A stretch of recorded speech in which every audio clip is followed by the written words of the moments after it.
The woman in black wasn't supposed to exist anymore. 6 weeks ago, she vanished. Poof, gone, written off as fragile, broken, irrelevant. Tonight, she walked back into the ballroom like death dressed in silk, and every camera in the room turned toward her like flowers toward poison. Her husband's champagne glass trembled in his hand, because Damien Vale suddenly understood something that turned his blood to ice. His wife hadn't come back to forgive him.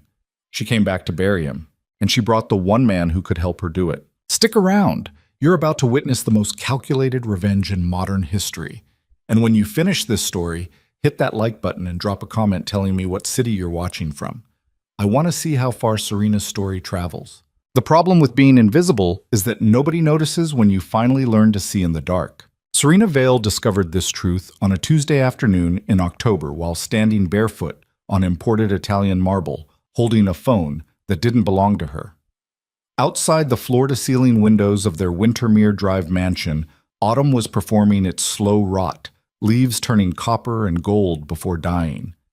Inside, the house smelled like expensive nothing, leather, polish. The faint chemical tang of flowers replaced every 3 days by people Serena never met. She'd found the second phone in Damien's briefcase while searching for aspirin. Funny how betrayal announces itself through such ordinary moments. The screen had unlocked on the third attempt, their wedding anniversary, because men like Damien Vale possessed the imagination of wet concrete. 9 months of messages. Hotel confirmations at places Serena had never been. Promises written in the breathless grammar of new desire. And there, buried in a thread from April, she never notices anything. Serena's decorative. Serena stood there for 17 minutes. She counted. The grandfather clock in the hallway ticked through every second while something vital inside her chest went dark and cold and permanently offline. She didn't cry. She didn't scream. She set the phone down exactly where she'd found it, took the aspirin, and went upstairs to shower. The water ran hot enough to hurt. She scrubbed her skin until it burned, and when she stepped out, wrapped in a towel that cost more than most people's rent, Serena looked at herself in the mirror and made a decision that would eventually destroy a man worth $800 million. She would not leave. Not yet. Not until there was nothing left of him to leave behind. 3 days later, Serena Vale attended the Children's Future Foundation luncheon at the Plaza, wearing a cream Valentino dress and a smile that could cut glass.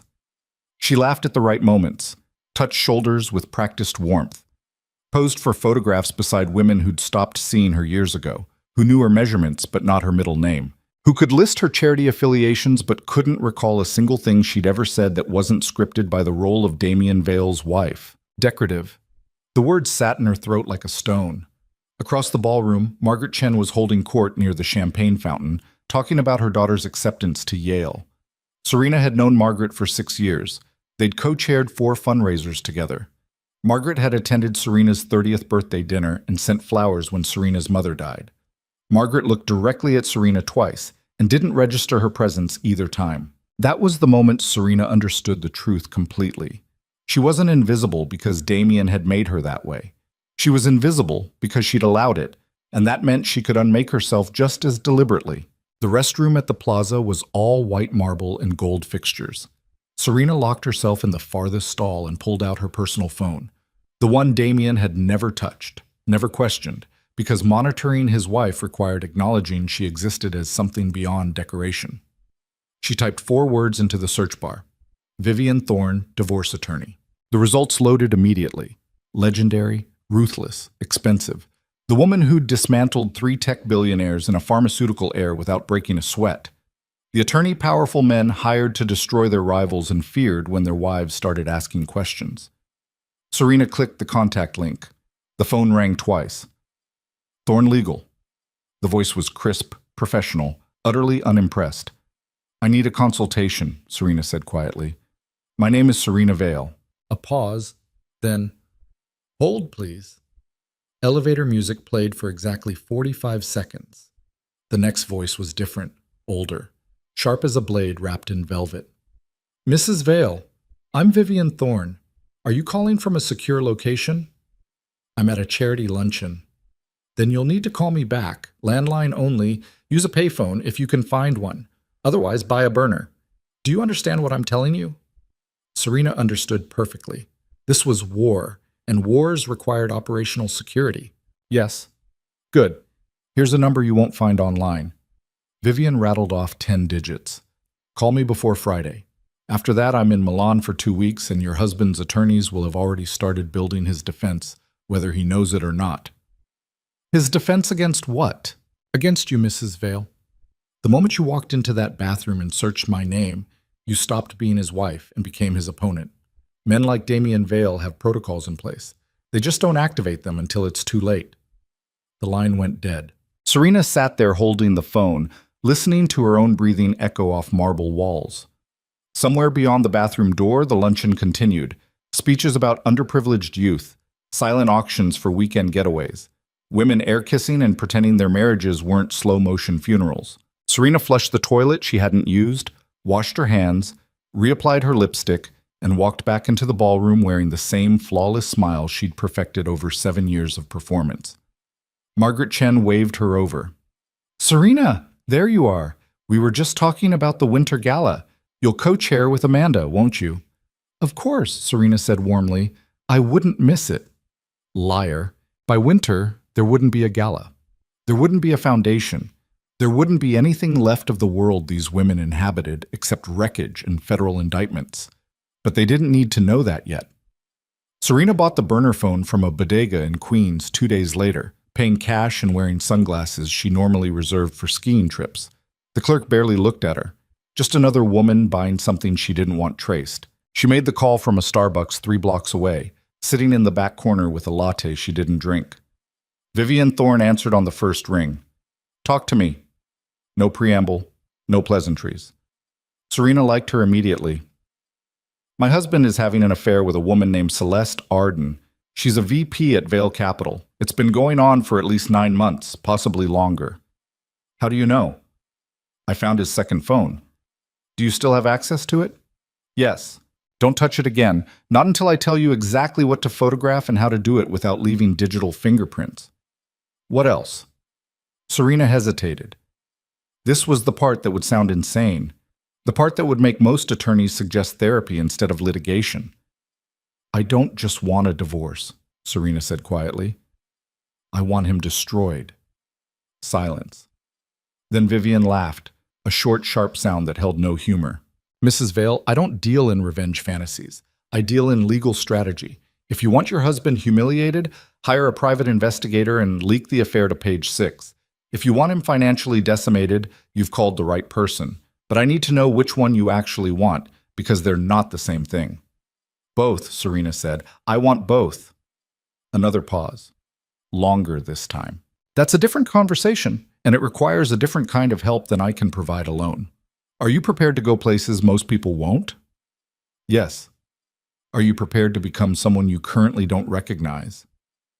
Serena thought about 7 years of smiling on command, 7 years of shrinking herself into decorative silence, 7 years of being known but never seen. "I already am," she said.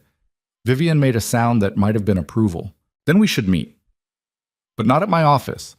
There's a restaurant in Tribeca called Sorella. Tomorrow night, 9 p.m. Come alone. Bring nothing that connects you to your husband. No credit cards and joint names. No jewelry he bought you. Nothing. Can you do that?" "Yes." "One more thing, Mrs. Vale. The moment you walk into that restaurant, your old life is over. You understand that, right? There's no going back to comfortable unhappiness. Once you start this, you finish it or it finishes you." Serena looked around the Starbucks. College students hunched over laptops. A mother wrestling a toddler into a high chair. Ordinary people living ordinary lives that didn't require burner phones and clandestine meetings. She could still walk away. Go home. Confront Damien. Demand couples therapy. Swallow the humiliation and settle for whatever scraps of dignity a generous divorce settlement could buy. Decorative. "I'll be there," Serena said and hung up. That night, Damien came home at 11:30 smelling like someone else's perfume. He kissed Serena on the forehead, a gesture so casual it barely registered as human contact, and asked if she'd eaten. "Hours ago," Serena said. "How was your day?" "Exhausting. Back-to-back meetings." He loosened his tie, scrolling through his phone with the distracted air of a man whose real life happened elsewhere. I'm going to shower and crash. Don't wait up. He didn't ask about her day. He never did. Serena watched him climb the stairs, listened to the water run, heard him humming something off key through the bathroom door. Somewhere in this house was a second phone containing evidence that could ruin him. Somewhere in this city was an attorney who could weaponize that evidence into financial annihilation. And somewhere inside Serena's chest, something cold and patient was waking up. She poured herself a glass of wine, sat down at the kitchen island, opened her laptop and began researching. Vivian Thorne had won 42 high-profile divorces. 39 of them had ended with the husband losing more than 70% of contested assets. She'd once gotten a CEO's mistress charged with embezzlement for accepting gifts that technically belonged to corporate accounts. She'd torpedoed a hedge fund manager's Senate campaign by timing a divorce filing to coincide with his announcement speech. She was exactly what Serena needed. But Vivian had also said something that stuck like a burr. It requires a different kind of help than I can provide alone. What kind of help? Serena clicked through article after article until she found it. A profile in New York Magazine from 3 years ago. Buried in the text was a single reference to Vivian's unconventional investigative resources, and a mention of cases involving offshore accounts and international financial crimes. The kind of crimes that required more than a sharp attorney. The kind that required someone who operated in the places the law couldn't reach. Serena closed the laptop. Tomorrow night she would find out what Vivian meant, and whether she had the stomach for it. The restaurant was underground, accessible only through an unmarked door beside a flower shop that had been closed for hours. Serena found it at 8:55, wearing jeans and a plain black sweater, the least Serena Vale outfit she owned. Her wedding ring sat in a dish on her bathroom counter, the first time she'd removed it in 7 years. Her finger felt obscenely naked. The door opened before she could knock. A man in his 60s, built like a retired boxer, looked her up and down without expression. Name: Serena Vale. He stepped aside. Downstairs. Last door on the left. The stairs descended into warm light and the smell of garlic and wine. Serena could hear conversation in Italian, the clatter of a working kitchen, laughter. At the bottom, a narrow hallway stretched past what looked like private dining rooms. Last door on the left. Serena knocked. Come in. The room was small and beautiful. Exposed brick. A single table set for two, candles burning in old wine bottles. Vivian Thorne sat with her back to the wall, a woman in her mid-50s with steel gray hair and eyes that had seen every lie ever told. Sit, Vivian said. Serena sat. Wine? Please. Vivian poured from a bottle that had no label. This place doesn't exist on any map. The owner is a friend. What we say here stays here. Understood? Yes. Good. Vivian studied her with the clinical precision of a surgeon examining an X-ray. You look different without the armor. The armor? Designer clothes, professional hair, the mask you wear to fundraisers. Vivian sipped her wine. This is who you actually are. The question is whether you're strong enough to stay her when things get ugly. I am. We'll see. Vivian set down her glass. Here's the situation. Your husband isn't just cheating on you, he's stealing. Vale Capital has been running a sophisticated laundering operation through maritime shell corporations for at least 3 years. Dirty money gets cleaned through fake shipping manifests and offshore accounts, then cycles back into legitimate investments. It's elegant, it's profitable, and it's completely illegal. Serena's hands had gone cold. How do you know this? Because 2 months ago, one of his investors came to me with concerns. The investor didn't want a divorce. He wanted protection. He'd started noticing irregularities, money disappearing into accounts that shouldn't exist, contracts with shipping companies that didn't own ships. He thought Damien was embezzling. Was he? Worse, he was laundering money for people who make embezzlers look like shoplifters. Vivian leaned forward. And one of those people is about to become very relevant to your life. Who? The door opened. A man walked in. Serena's first impression was size. He filled the doorway without trying, 6'3" and broad-shouldered, moving with the economy of someone who'd learned violence young and never forgotten it. Dark hair going silver at the temples, a face that looked carved rather than born, eyes the color of seawater under storm clouds. He looked at Serena the way a chess master looks at an opponent's opening move, evaluating, calculating, utterly unimpressed by anything except capability. Nikolai Vorin, Vivian said calmly. Meet Serena Vale. Nikolai closed the door, sat down, poured himself wine without asking permission. Your husband, he said, his accent placing him somewhere in Eastern Europe decades ago, is laundering money that belongs to me. Serena's throat had gone dry. I didn't know. Of course you didn't. You're decorative. He said it without malice, just stating fact. But Vivian seems to think you might be something else now, so let me ask you a question, Mrs. Vale. Why are you here? I want a divorce. Lots of women want divorces. They hire attorneys, fill out paperwork, move to Connecticut. They don't end up in rooms with people like me. I want more than a divorce. What do you want? The question hung in the air between them. Serena looked at this man, this stranger whose reputation traveled through whispered conversations about shipping empires and real estate developments and darker things newspapers couldn't prove. This was the line Vivian had warned her about, the point of no return. She could stand up, walk out, find a normal attorney who specialized in normal divorces for normal people whose biggest problem was infidelity, not international money laundering. Decorative. I want him erased, Serena said quietly. I want every dollar he stole from you. I want every account frozen. I want federal investigators crawling through his offices and reporters camped outside his buildings. I want his mistress to realize she bet her career on a sinking ship. I want his name to become synonymous with fraud and failure. And when it's over, I want him to understand that I did this, that the wife he stopped seeing destroyed him while he was busy not noticing. Silence. Nikolai studied her with those cold seawater eyes. Then he smiled, a thin, dangerous thing that never reached his face. Vivian, he said, not looking away from Serena, you were right. She's not decorative anymore. He set down his wine glass. Here's what's going to happen, Mrs. Vale. You're going to go home tonight and continue being the perfect wife. Smile, attend your galas, sleep beside the man you're about to destroy. And while you're doing that, you're going to gather every piece of evidence you can find. Transaction records, passwords, client lists, account numbers, everything. And then you're going to give it all to me. And I'm going to use it to take back what your husband stole while simultaneously building a federal case that will bury him for the next decade. What do you get out of this? My money back, plus the satisfaction of watching a mediocre rich boy learn that stealing from me was the last mistake he'll ever make as a free man. And what do I get?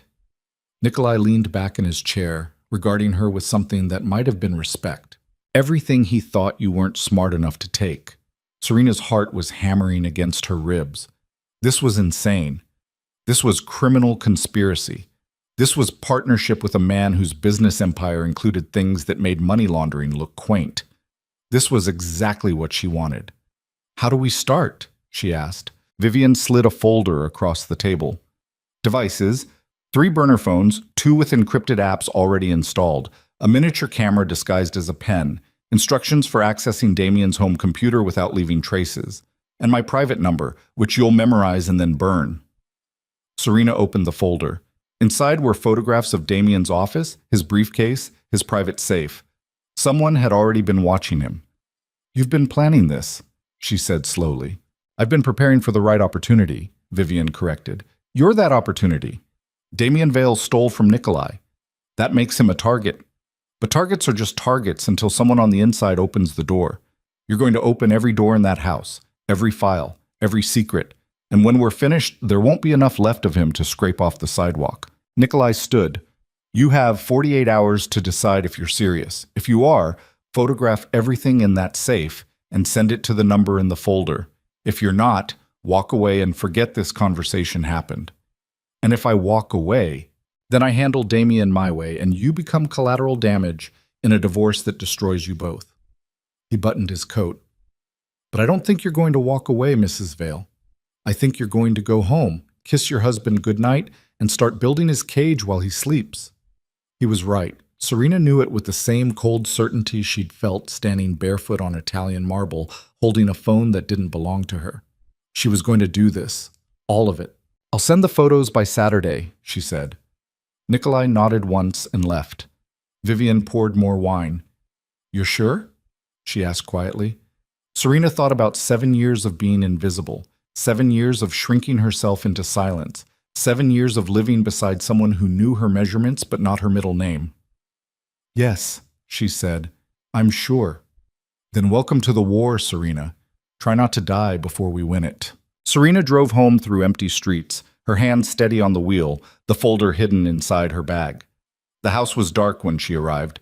Damien's car was gone, probably at Celeste's apartment, probably whispering promises he'd already made and broken to someone else. Serena walked upstairs, changed into pajamas, brushed her teeth, washed her face. Normal, ordinary, decorative. Then she went to Damien's study, where his private safe sat behind a false panel in the bookshelf, and began the work of destroying her husband from the inside out. The safe opened on the second try. The combination was their wedding date backward, because Damien Vale possessed the imagination of wet concrete. Inside, documents, account statements, contracts, a second passport under a name Serena didn't recognize, and a ledger written in Damien's own handwriting, tracking transactions that would make a federal prosecutor weep with joy. Serena photographed everything, every page, every signature, every account number that shouldn't exist. The camera clicked softly in the darkness, documenting evidence that would eventually destroy an $800 million empire. And when she finished, Serena closed the safe, replaced the panel, and walked back to bed like nothing had happened. She was asleep when Damien finally came home at 3 a.m., smelling like expensive sheets and someone else's shampoo. He never even knew she'd been awake, and that was the moment Serena understood her true advantage. Damien Vale had spent 7 years training her to be invisible. Now she was going to use that invisibility to make him disappear. Outside, autumn was dying. Inside, Serena Vale was being born. And somewhere across the city, Nikolai Vorin was looking at photographs of financial crimes that would change everything. The war had begun. Damien just didn't know he'd already lost. The photographs arrived on Nikolai's encrypted server at 4:17 a.m. on a Saturday morning, sent from a device that would stop existing by sunrise. He was awake when they came through, insomnia being the price of building empires in industries where sleep got you killed, sitting in his Tribeca loft with black coffee and the kind of silence that only money could buy in Manhattan. The images loaded one by one: ledgers, transaction records, offshore account statements, a second passport, contract signatures that would make 3 different regulatory agencies simultaneously orgasmic. And handwriting. Damien Vale's own handwriting, documenting every dollar he'd stolen like a man who believed himself untouchable. Nikolai scrolled through 63 photographs, his expression never changing, his coffee going cold in his hand. When he reached the last image, a close-up of an account number traced to a shell corporation in the Caymans, he set down his phone and laughed once, a sound like a door slamming shut. The wife was serious. He hadn't been entirely sure until now. Rich women talked about revenge constantly, over wine, over lunch, over therapy sessions that cost more than most people's mortgages. They threatened to destroy their husbands the way other people threatened to start exercising. Noise without follow-through. But Serena Vale had walked into her husband's private safe and photographed evidence that could send him to federal prison for a decade, then gone to sleep beside him like nothing had happened. That wasn't noise. That was capacity. Nikolai forwarded the images to 3 different people: his attorney, his forensic accountant, and a federal investigator who owed him a favor large enough to overlook how the evidence had been obtained. Then he deleted the originals, burned the encryption key, and poured himself another cup of coffee. Somewhere across the city, Serena Vale was probably lying awake wondering if she'd made a catastrophic mistake. She had, just not the kind she was worried about. The mistake wasn't partnering with Nikolai Vorin. The mistake was thinking she could do this and walk away unchanged. Nobody touched this kind of darkness without it touching them back. But she'd figure that out soon enough. Serena spent Saturday morning at a farmer's market in Union Square, buying organic vegetables she wouldn't eat and artisanal bread that would go stale on the counter. The performance of normalcy. The camouflage of the decorative wife doing decorative things. Damien was golfing in Westchester with clients whose names appeared on Fortune 500 lists. He'd kissed her forehead on his way out, that same casual gesture that barely registered as affection, and told her not to wait up for dinner. She wouldn't. She had other plans.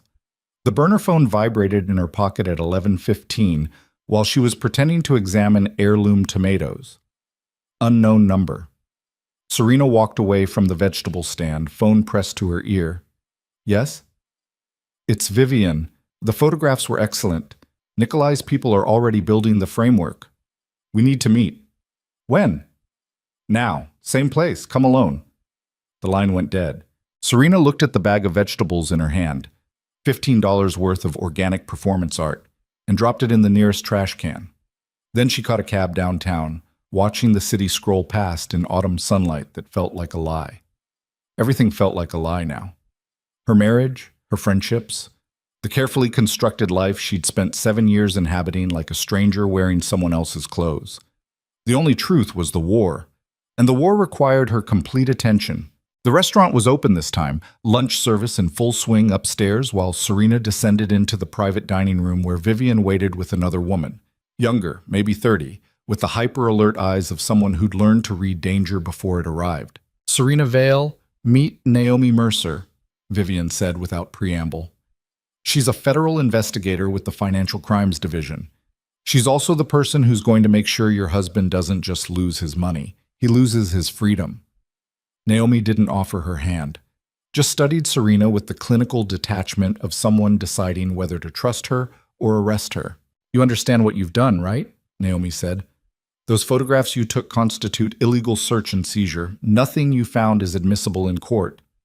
I know, Serena said quietly.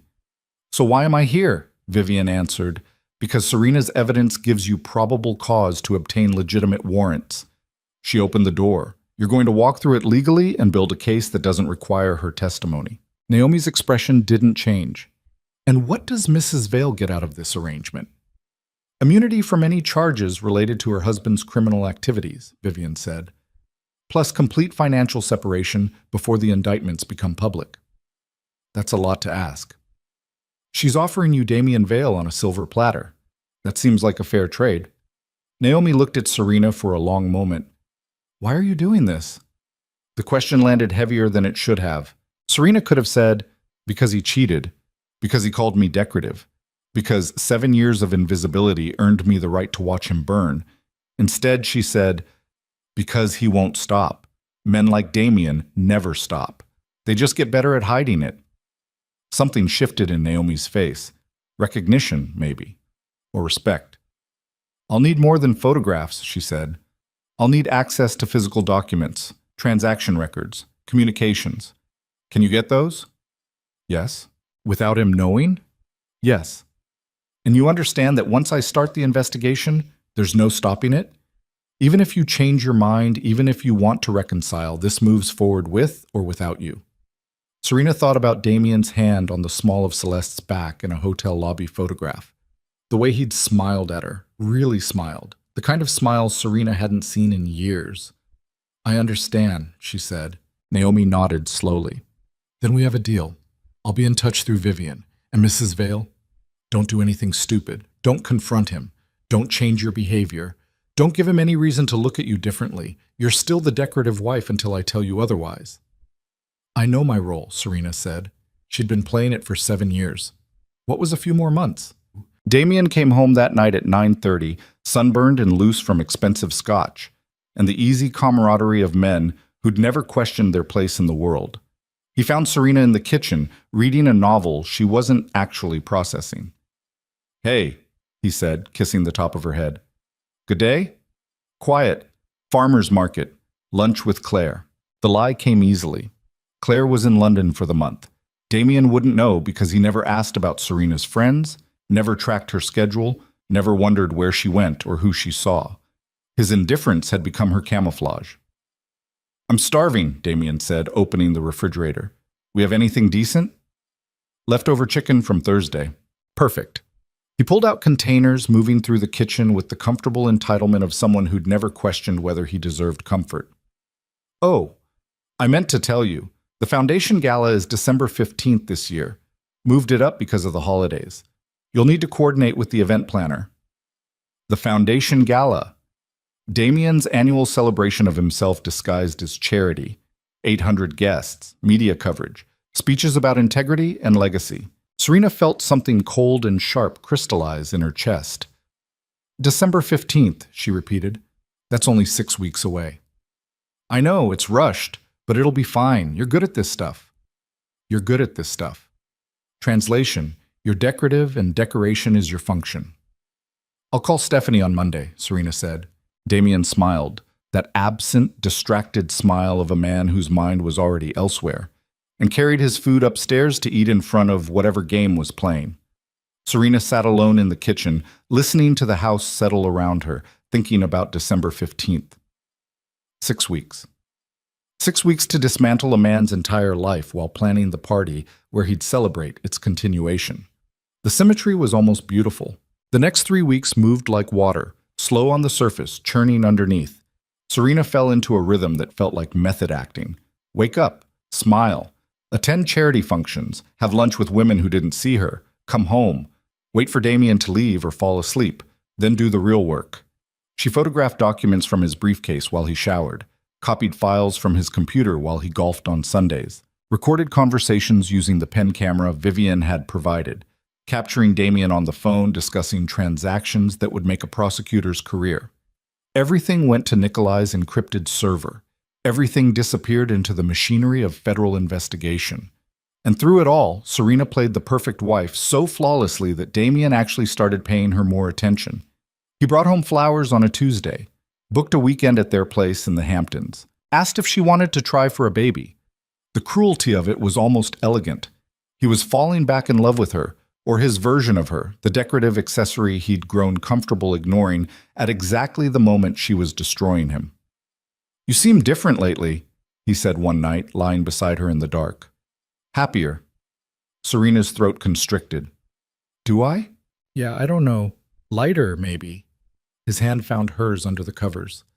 I know I've been distracted. Work's been insane. But I'm glad we're good. We're good. Serena lay there in the darkness, her hand in her husband's hand, listening to him drift towards sleep.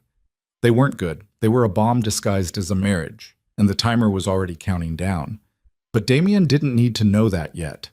So Serena squeezed his hand gently and whispered, "Me too," and tried not to think about how easy lying had become. The first crack in Damien's facade appeared on a Wednesday in late November. Serena was having coffee with Margaret Chen, actual coffee this time, not performance, when her phone buzzed with a text from an unknown number. Meeting tonight, 8 p.m., same place, urgent. Serena's pulse kicked up. Vivian didn't use the word urgent casually. Everything okay? Margaret asked, watching Serena's face. Work thing for Damien, Serena lied smoothly. I need to make a call. Excuse me. She stepped outside into November cold, breath fogging in the air, and dialed Vivian's real number from the burner phone. What happened? Damien's getting nervous, Vivian said without preamble. One of his clients pulled out of a major deal yesterday. No explanation, just gone. He's starting to ask questions. What kind of questions? The kind that mean he's noticing patterns, money moving incorrectly, clients getting cold feet, small things that don't make sense individually but add up to something wrong. Vivian paused. He's also hired a private investigator. Serena's blood went cold. To follow me? We don't know yet.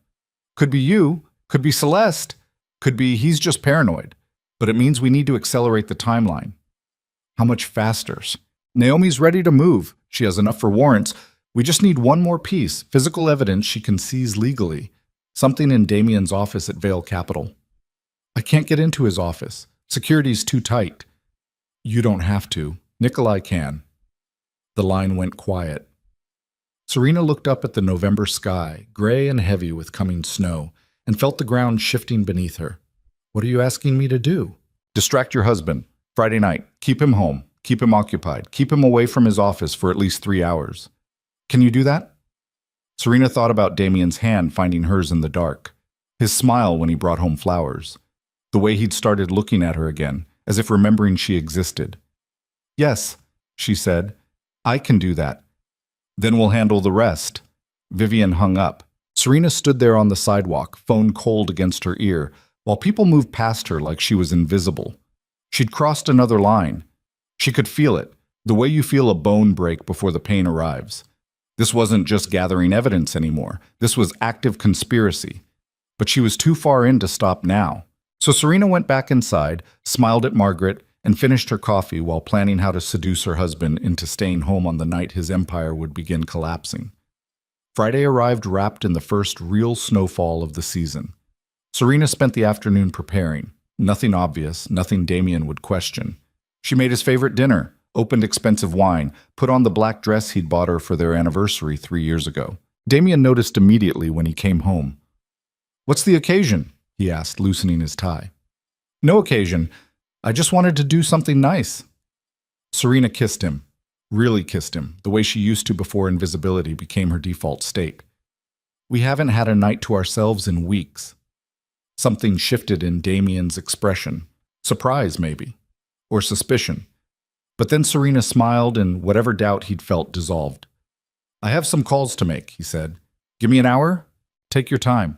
Serena watched him climb the stairs to his study, phone already pressed to his ear, and felt nothing except the cold machinery of execution. She texted Vivian from the burner. "He's home. You're clear." 3 dots appeared, then disappeared. Then, moving now. Somewhere across the city, Nikolai Vorin was walking into Vale Capital's offices with credentials that would pass any security check, heading toward Damien's private files like a surgeon approaching an operating table. And Serena was setting the table for a dinner that would keep her husband distracted while his life ended. They ate slowly, drank wine, talked about the upcoming gala. Damien excited about the guest list, Serena nodding in all the right places while her phone sat face down on the counter, waiting for confirmation that Nikolai had gotten what they needed. "You know what I was thinking?" Damien said, reaching across the table for her hand. "We should go away for the holidays, somewhere warm, just us. No work, no phones, no obligations." Serena looked at their joined hands. In another life, this would have been enough. This attention, this promise of escape. This man finally seeing her after 7 years of looking through her. But that life had ended the moment she'd unlocked his second phone. "That sounds perfect," she said. Damien smiled, genuinely smiled, the way he used to when they first met, and Serena felt something crack inside her chest. Not regret. Something worse. The recognition that she'd become exactly what this war required. Someone capable of love and destruction simultaneously, of holding her husband's hand while the world he'd built burned down around him. The phone vibrated. Serena didn't look at it. "More wine?" she asked. "Sure." She poured, her hands perfectly steady, while the message waited unread on the counter. They finished dinner, moved to the couch. Damien pulled her close and Serena let herself sink into the warmth of his body, memorizing the moment before everything changed. "I love you," Damien said quietly. He hadn't said that in 8 months. Serena closed her eyes. "I love you too," she lied, and it was the last lie she would ever tell him as his wife. At 11:30, after Damien had fallen asleep upstairs, Serena finally checked her phone. One message from Vivian. "We got it. Everything we needed. It's over." One message from Nikolai. "Good work. Stay quiet. This moves fast now." Serena sat in the dark kitchen, snow falling silent outside the windows, and felt the weight of what she'd done settle into her bones. There was no going back. In 3 days, maybe 4, federal investigators would arrive at Vale Capital with warrants. They'd seize documents, freeze accounts, begin the slow, methodical destruction of everything Damien had built. And when it happened, when his world collapsed, he would look for someone to blame. He would never think to look at his wife, because she was decorative. And decorative things weren't capable of this kind of damage. That was his final mistake. And Serena's ultimate advantage. She went upstairs, crawled into bed beside her husband, and lay awake listening to him breathe, already mourning the man he'd been before she'd learned to see him clearly. By Monday, Damien had stopped sleeping. Serena noticed it first in the bruises under his eyes, then in the way he moved through the house. Restless, agitated, checking his phone every 30 seconds, like a man waiting for a bomb to detonate. "What's wrong?" she asked over breakfast. "Nothing. Work stuff." But it wasn't nothing. Clients were pulling out of deals without explanation. His CFO had stopped returning calls. And Friday night, while Damien had been home having dinner with his wife, someone had accessed his office at Vale Capital. Nothing stolen, nothing obviously disturbed, but the security log showed an entry that shouldn't have existed. Damien was starting to understand that something was wrong. He just didn't know what yet. Or who. "You should take a day off," Serena suggested gently. "You look exhausted." "I can't. There's too much happening." "Like what?" For a moment, Damien almost told her. She could see it, the need to confide in someone, to share the pressure building behind his eyes. But then his phone rang, and the moment passed. "I have to take this," he said, already walking away. Serena sat alone at the breakfast table, listening to his voice rise in the other room, angry and afraid, and felt nothing except the cold satisfaction of watching the trap close. That afternoon, while Damien was at the office trying to stop hemorrhaging clients, Serena met Nikolai for the first time since the restaurant. He'd chosen a location in Brooklyn, a warehouse converted into artist studios, the kind of place where nobody asked questions and security cameras mysteriously malfunctioned. Nikolai was standing by a window when Serena arrived, looking out at the East River like a man who owned the view. "Your husband is scared," he said, without turning around. "I know. He should be. The federal investigation goes public in 72 hours, maybe less." Serena's pulse kicked. "That soon?" "Naomi's ready. The warrants are signed. The evidence is overwhelming." Nikolai finally looked at her. "Which means you need to make a choice, Mrs. Vale." "What choice?" "Whether you want to be there when it happens." The question hung in the air between them. Serena thought about the gala, December 15th, now less than 2 weeks away. Damien's moment of triumph. The night he would stand in front of 800 people and talk about integrity while federal investigators waited in the wings with handcuffs. The poetry of it was almost obscene. "I want to be there," Serena said quietly. "I want to watch." Nikolai's expression didn't change, but something shifted in his eyes. Approval, maybe, or recognition. "Then you'll need to disappear first, quietly. No drama, no explanations, just gone. Can you do that?" "When?" "Soon. We'll tell you when. But when we do, you leave immediately. No goodbyes, no second thoughts. You understand?" Serena thought about 7 years in a house that had never felt like home. 7 years of performing happiness for a man who'd stopped seeing her before she'd stopped being worth seeing. "I understand," she said. Nikolai studied her for a long moment, his expression unreadable. "You're different than I expected," he said finally. "How so?" "Most people who want revenge talk about it constantly, make threats, get emotional." He stepped closer. "You just went quiet and started building the cage. That takes a particular kind of discipline. Or a particular kind of anger. Maybe. But anger fades. Discipline doesn't." Nikolai's voice dropped. "Your husband thought you were decorative because you didn't fight back. He mistook patience for weakness. That was his mistake." "What's yours?" Serena asked. The question surprised him. She could see it in the slight shift of his shoulders, the way his eyes narrowed fractionally. "I don't make mistakes, Mrs. Vale. Everyone makes mistakes." "Then I haven't made mine yet." He pulled an envelope from his coat pocket. "New identification, passport, driver's license, credit cards, all under your maiden name. When you disappear completely. Serena Vale ceases to exist." Serena took the envelope, feeling its weight in her hands, her old life condensed into paper and plastic. "What happens after?" she asked. "After what?" "After Damien's arrested. After the scandal. After everything burns down." Nikolai considered this. "That depends on what you want." "I want to be free." "Then you will be. The divorce will be finalized before he's sentenced. Vivian's already drafted the papers. Everything he owns becomes evidence in a criminal case, which means the court sequesters it before division. You get nothing from the marriage, but you also get nothing from the crimes. Clean separation. It should have felt like losing. Instead, it felt like shedding skin. "And what about you?" Serena asked. "What do you get?"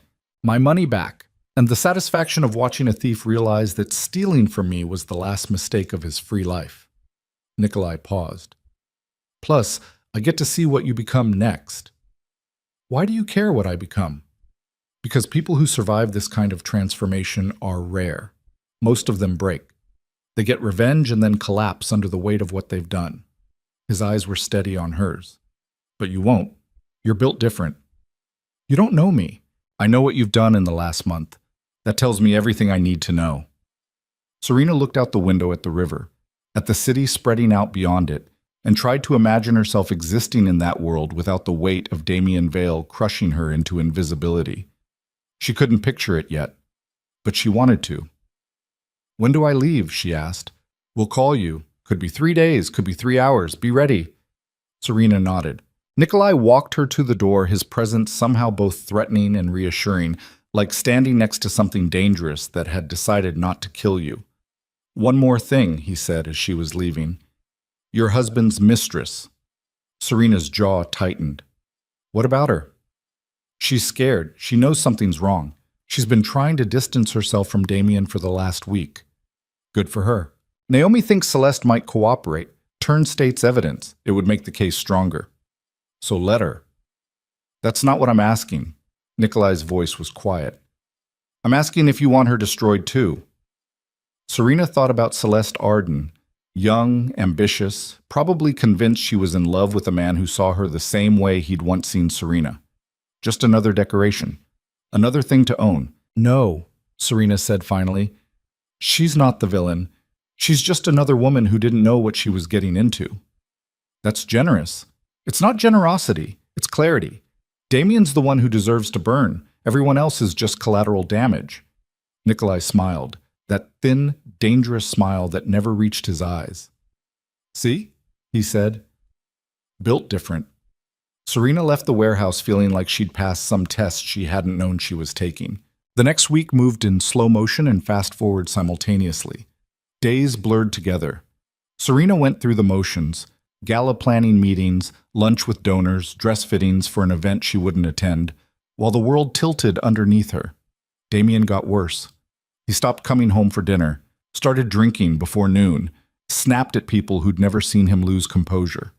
And he started watching Serena differently, not with suspicion exactly, more like he was trying to remember who she was. Are you happy? He asked one night, the question coming out of nowhere while they were getting ready for bed. Serena froze, mascara wand halfway to her lashes. What? Are you happy? With us. With this. He gestured vaguely at their bedroom, the king-sized bed, the designer furniture, the life they'd built from appearances and money, because sometimes I wonder if I've been paying attention to the wrong things. Serena's throat constricted. This was the moment she'd imagined 1,000 times. Damien finally seeing her, finally asking, and it was 6 months too late. I'm fine, she said. That's not what I asked. I know. Silence stretched between them, heavy with everything unsaid. Finally, Damien looked away. I'm trying, Serena. I know I've been distracted, but I'm trying. The tragedy was that he meant it. He was finally trying, finally noticing, finally caring, right before she vanished into smoke. I know you are, Serena said softly. And that was the last real conversation they would ever have. The call came at 2:15 a.m. on December 10th, Serena's burner phone vibrating under her pillow where Damien wouldn't hear it. Unknown number. She slipped out of bed, moved to the bathroom, closed the door. Yes? It's time, Vivian's voice clipped and urgent. Federal investigators execute warrants at Vale Capital in 4 hours. You need to leave now. Serena's heart slammed against her ribs. Now? Right now. Pack light. Take only what you need. A car's waiting 3 blocks north of your house. Black sedan. License plate GHX 4729. Driver won't ask questions. He'll take you to a safe location. What about no goodbyes, Serena? No notes. No explanations. You leave like smoke. Understood? Serena looked at herself in the bathroom mirror, barefoot, wearing one of Damien's old t-shirts, her face clean of makeup. This was who she actually was. Not the decorative wife in designer clothes, just a woman standing at the edge of everything she'd ever known, about to jump. Understood, she whispered. Good. The gala is in 5 days. Between now and then, you stay disappeared. When the time comes, we'll tell you where to be. The line went dead. Serena stood there in the bathroom, listening to her husband breathe in the next room, and felt the weight of finality settle into her bones. This was it, the point of no return. She moved quietly through the dark house, packing a single bag with clothes, documents, the envelope Nikolai had given her. Everything else, the designer wardrobe, the jewelry, the accumulated debris of 7 years, stayed behind. None of it had ever really been hers anyway. At the bedroom door, Serena paused. Damien was asleep, face peaceful in the dim light from the street. She could wake him, explain, give him one last chance to understand what was coming. But that would be mercy. And Damien Vale hadn't earned mercy. So Serena turned and walked away, her footsteps silent on carpet that cost more than most people's cars, leaving behind a life that had stopped fitting years before she'd finally noticed. The cold hit her like a fist when she stepped outside. December in New York, snow threatening in the air, the city holding its breath before the storm. The black sedan was exactly where Vivian had said it would be. Serena climbed in without looking back. "Where to?" the driver asked. Serena gave him the address Vivian had texted. A hotel in Lower Manhattan, anonymous and expensive, the kind of place that didn't ask questions. As they pulled away from Wintermere Drive, Serena looked back once at the house, where she'd spent 7 years being invisible. All the lights were off except one, Damien's study. He must have woken up, gone looking for her, found her gone. Serena watched that single light until they turned the corner and it disappeared. Then she faced forward and didn't look back again. By sunrise, federal investigators would be swarming Vale Capital. By noon, Damien's world would be ending. And Serena Vale, the decorative wife, the invisible woman, the thing Damien had stopped seeing years ago, would be halfway to becoming someone else entirely. The driver said nothing for the entire trip, just drove through empty streets while the city slept, unaware that in a few hours one of its most prominent citizens would fall so hard the impact would register in 3 different federal agencies. The hotel was glass and steel, modern and cold. Serena checked in under her maiden name, Serena Hale, and the clerk barely glanced at her, already invisible again, but this time by choice. The room was on the 23rd floor, overlooking Manhattan like a promise or a threat. Serena stood at the window watching the city wake up, lights flickering on building by building, and tried to remember who she'd been before Damien, before the mansion, before the galas, before she'd learned to shrink herself into decorative silence. She couldn't. That woman was gone, but someone new was being born. Someone harder, colder, capable of things the old Serena would never have imagined.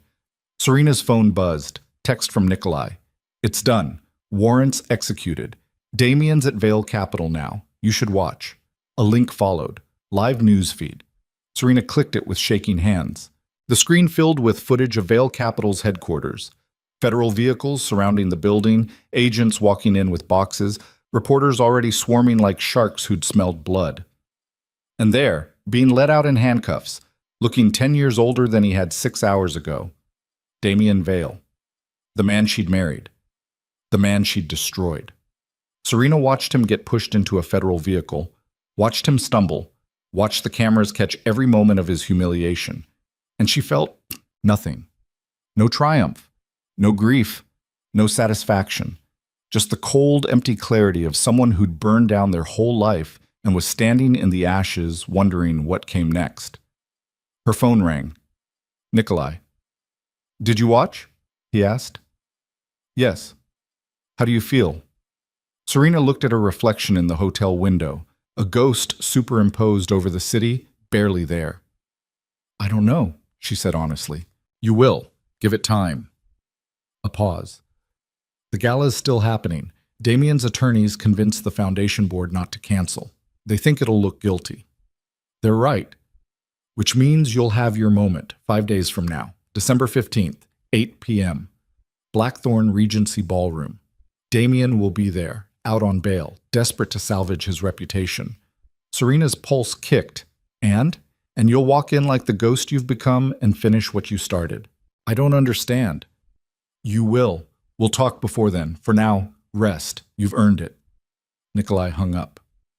Serena stood at the window as dawn broke over Manhattan, painting the sky in shades of gray and gold, and tried to imagine herself walking into that ballroom, walking toward Damien, finishing it. She couldn't picture how it would end. But she knew, with the cold certainty of someone who'd already crossed every line that mattered, that when she walked into that ballroom 5 days from now, the woman who'd spent 7 years being decorative would finally, permanently, cease to exist.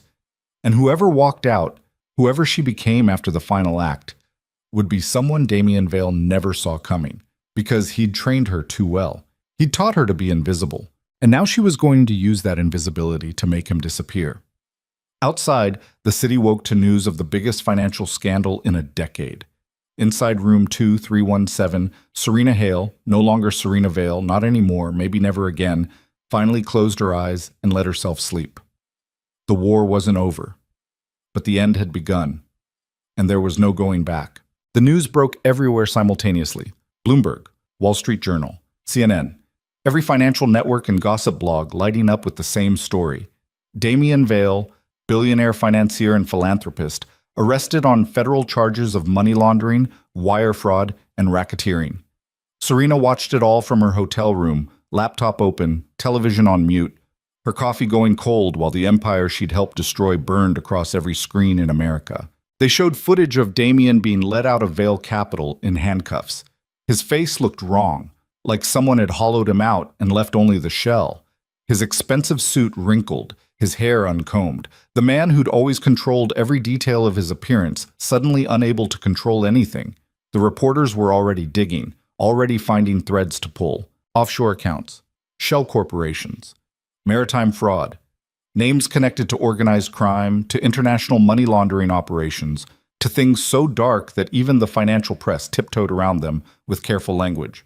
And underneath it all, one question everyone was asking: where is his wife? Serena Hale, she'd stopped thinking of herself as Vale the moment she'd left that house, sat cross-legged on a hotel bed that cost $800 a night and watched herself become a mystery. The news showed photographs from charity events, Serena in designer gowns, always half a step behind Damien, always smiling that perfect decorative smile. The footage made her look like a ghost even before she'd disappeared. One reporter called her notably absent from her husband's arraignment.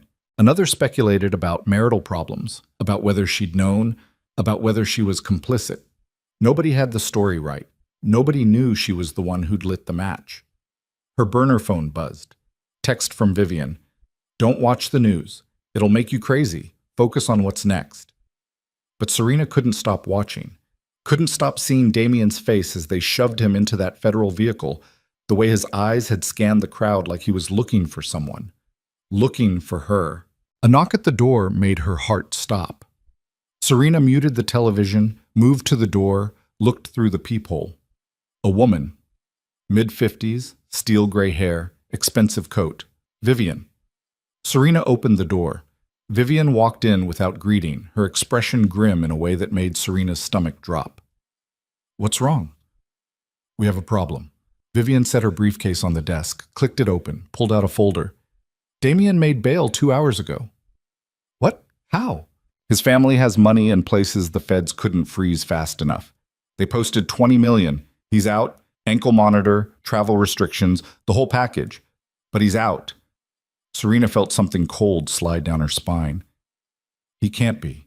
"He is, and he's already making moves." Vivian pulled out a photograph.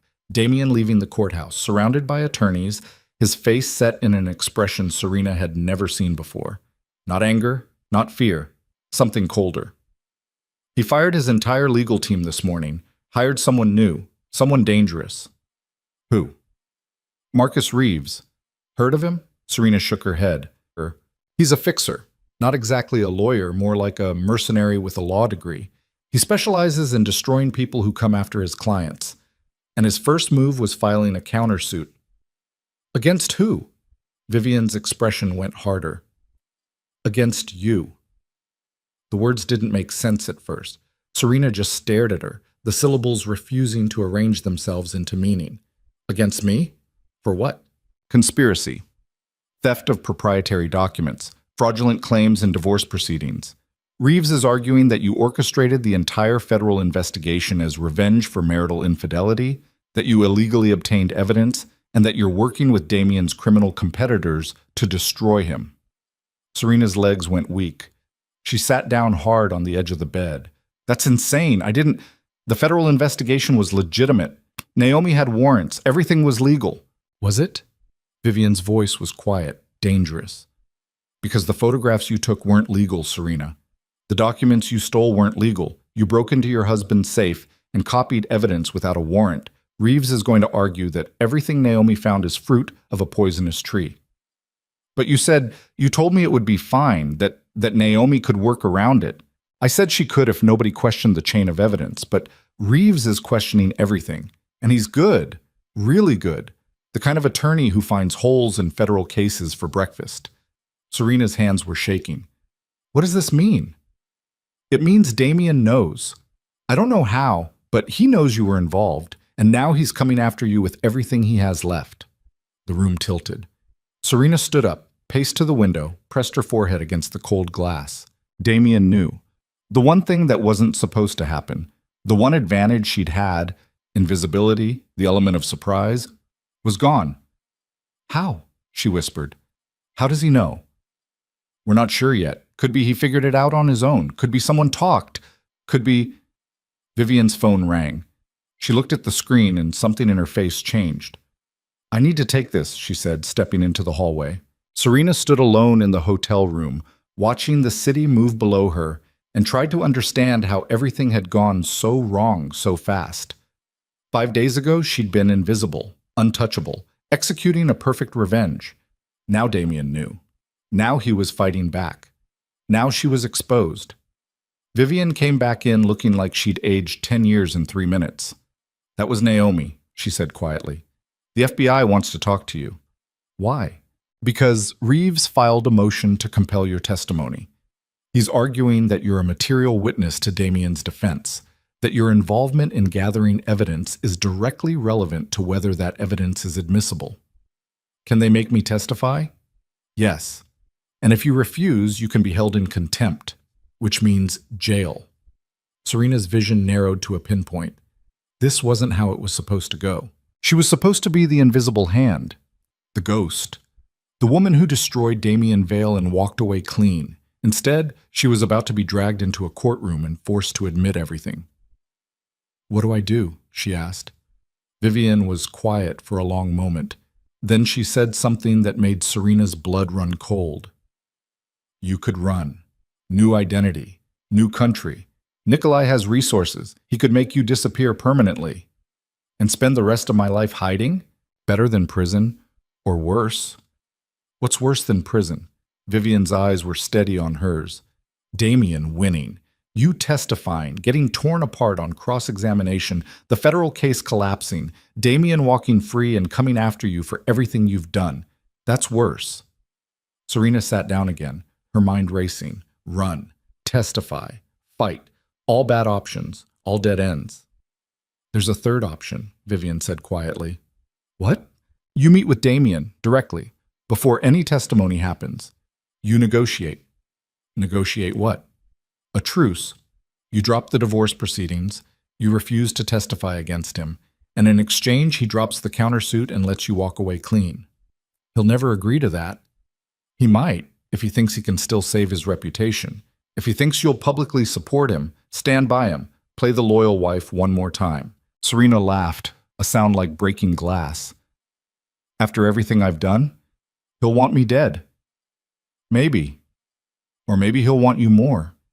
Vivian's voice was gentle, pitying.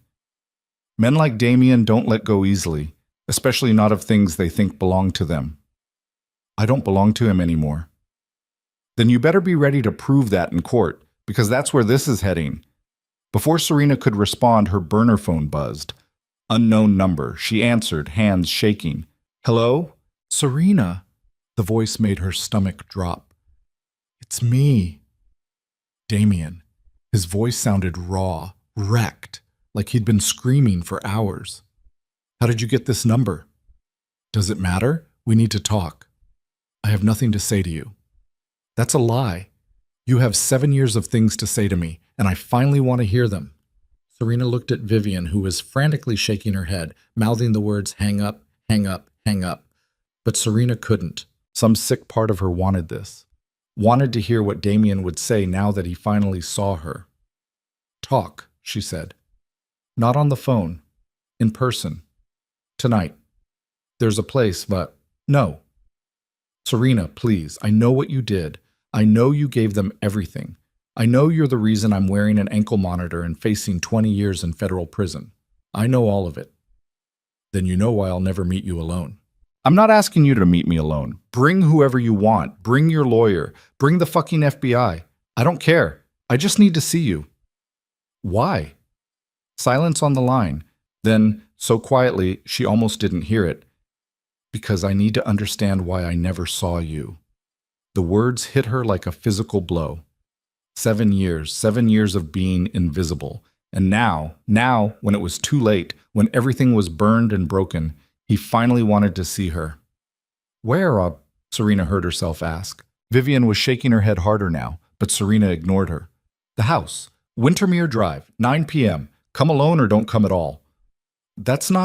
I'm not going to hurt you, Serena. I'm not a monster. I just want to talk to my wife one last time before we both go to war. He hung up.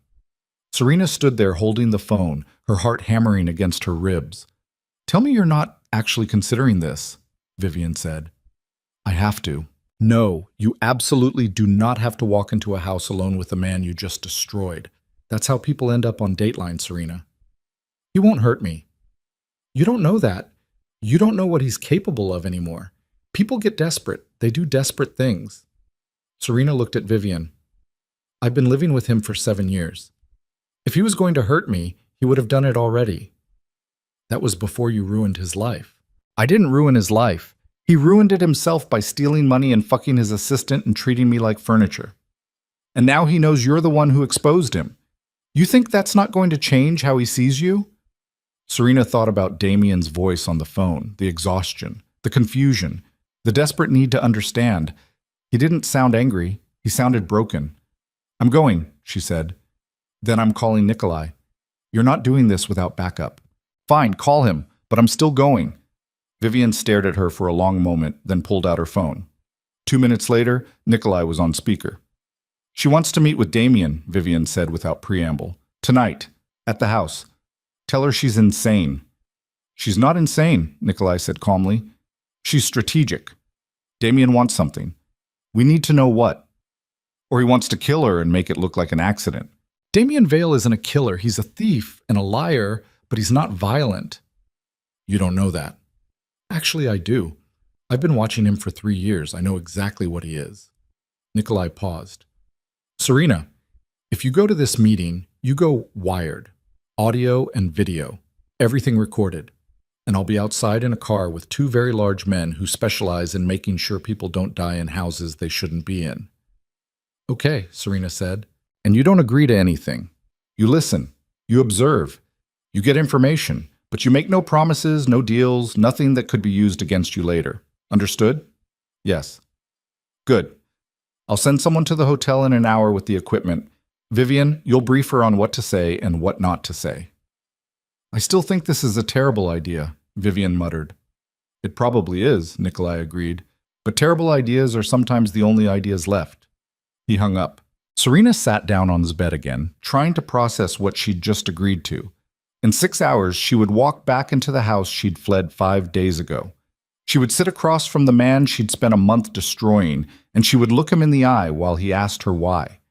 The question was whether she actually had an answer, or whether the truth, that she'd done it because he'd made her invisible, because he'd called her decorative, because 7 years of living as furniture had finally broken something inside her that couldn't be fixed, would sound as hollow out loud as it felt in her chest. The technician who arrived at 6 p.m. looked like he installed home theater systems for a living, not surveillance equipment for quasi-legal operations. Young, unremarkable, the kind of person you'd forget 30 seconds after meeting him. Perfect for this line of work. He showed Serena the wire, a tiny microphone that clipped inside her bra, invisible under clothing. The camera was even smaller, embedded in a necklace that looked expensive but cost $40 on Amazon. Just act natural, he said, testing the audio levels. Don't touch the necklace. Don't adjust the wire. And definitely don't tell him you're recording. That's illegal, isn't it? Only if you get caught, he grinned. New York is a one-party consent state.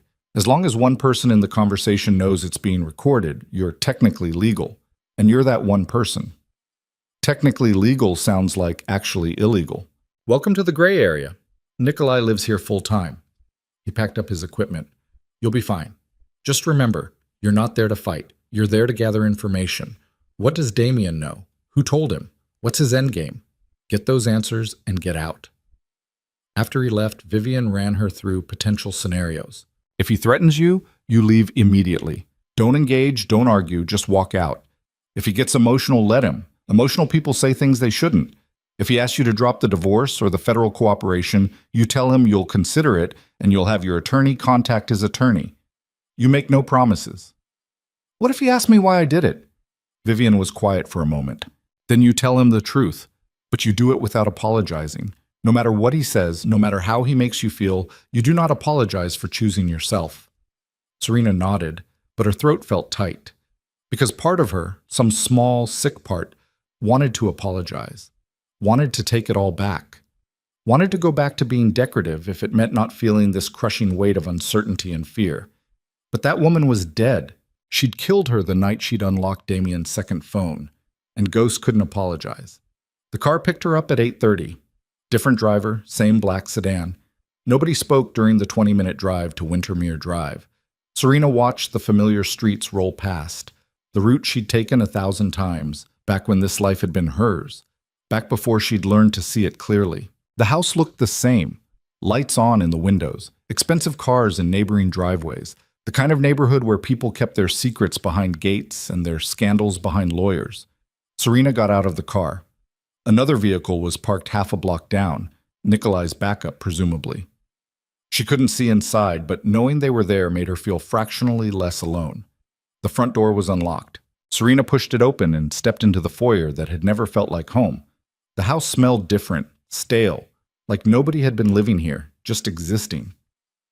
"Damien?" she called. "In here!" His voice came from the library. Serena walked through the house she'd shared with him for 7 years, past furniture she'd never chosen, past photographs of a marriage that had been performance art, until she reached the library door. Damien sat in his leather chair by the fireplace, a glass of scotch in his hand, looking like he hadn't slept in a week. He'd lost weight. His eyes were hollow. The ankle monitor was visible above his expensive shoes, a thick black band that screamed federal supervision. He looked up when she entered, and something in his face broke. "You came," he said. "You asked me to." "I didn't think you would." Serena stayed in the doorway, maintaining distance. "What do you want, Damien?" "Sit, please." "I'd rather stand." "Serena, you have 30 minutes. Talk." Damien set down his scotch with shaking hands. "How long have you known?" "Known what?" "Don't." His voice cracked.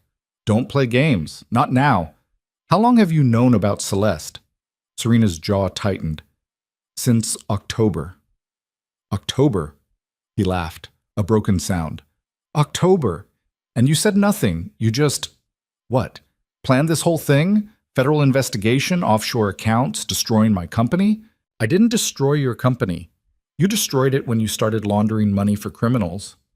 I was trying to save it. Vale Capital was hemorrhaging clients. I needed capital. I needed liquidity. And yes, I made deals with people I shouldn't have. But I was trying to save what we built." "We?" Serena's voice was ice. "There is no we, Damien. There never was. It was always your company, your success, your empire. I was just the decorative wife who stood beside you in photographs." He flinched like she had hit him. "I never said that." "Yes, you did. April 19th, text to Celeste. She never notices anything. Serena's decorative." The color drained from Damien's face. "You read my messages." "I read everything. Every hotel reservation, every promise you made to her, every lie you told me." "So you decided to destroy me?" "No. I decided to stop being invisible." Silence filled the library like smoke. Damien stood up, paced to the window, his ankle monitor clicking softly with each step. "I'm facing 20 years in prison, Serena. 20 years. For what? For trying to save my company? For making mistakes? For stealing? For laundering money? For breaking the law? And you're innocent?" He turned to face her, and there was something dangerous in his eyes now, something she'd never seen before. You broke into my safe. You stole documents. You conspired with known criminals to frame me. I didn't frame you. I exposed you. With evidence obtained illegally. With evidence that proves you're guilty. I'm guilty of trying to survive in an industry that eats people alive if they show weakness. I'm guilty of making hard choices, but you... He stepped closer, and Serena's hand moved instinctively toward the door. You're guilty of betrayal. You're my wife. You're supposed to stand beside me, not destroy me. I stopped being your wife the moment I found out about Celeste. One affair, one mistake, and you decided that was worth burning down everything? Serena felt something crack inside her. It wasn't one affair, Damien. It was 7 years of you not seeing me. 7 years of you knowing what I wore and how I looked and where I stood in photographs, but never knowing who I actually was. You never asked what I wanted. You never asked if I was happy. You never even asked how I liked my coffee. What? My coffee. How do I like it? Damien stared at her blankly. See? Serena's voice broke. 7 years and you don't know. You never knew. Because I wasn't a person to you. I was a thing, a decoration, something that made you look good. That's not... When's my birthday, Damien? June something. June 23rd. What's my middle name? Silence. Do I have siblings? Do I like dogs or cats? What did I study in college? What's my favorite book? Serena, stop. You don't know. Her voice echoed through the house. You married me and you never bothered to know me. So yes, when I found out you were fucking your assistant and calling me decorative, I decided to stop being decorative. I decided to become something else. Someone you couldn't ignore. Damien's face had gone pale. So all of this, the investigation, the scandal, destroying my company, that was about getting my attention? No, it was about getting my freedom. By putting me in prison. By making sure you could never make me invisible again. Damien sank back into his chair, looking suddenly old. I loved you, he said quietly. No, you didn't. You loved the idea of me, the perfect wife, the beautiful accessory, but you never loved me. And now? What do you love now, Serena? Because from where I'm sitting, you've become exactly what you accused me of being, cold, calculating, willing to destroy people to get what you want. The words hit harder than they should have, because he wasn't entirely wrong. Serena had become something cold, something capable of watching her husband get arrested and feeling nothing except satisfaction, something that could partner with men like Nikolai Vorin and not flinch at the darkness required.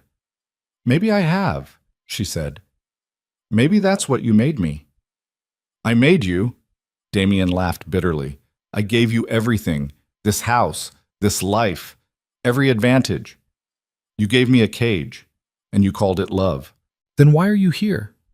If you hate me so much, if I'm such a monster, why did you agree to meet? Serena didn't have an answer, or rather, she had too many answers, and none of them made sense. She was here because part of her wanted closure. Part of her wanted him to understand.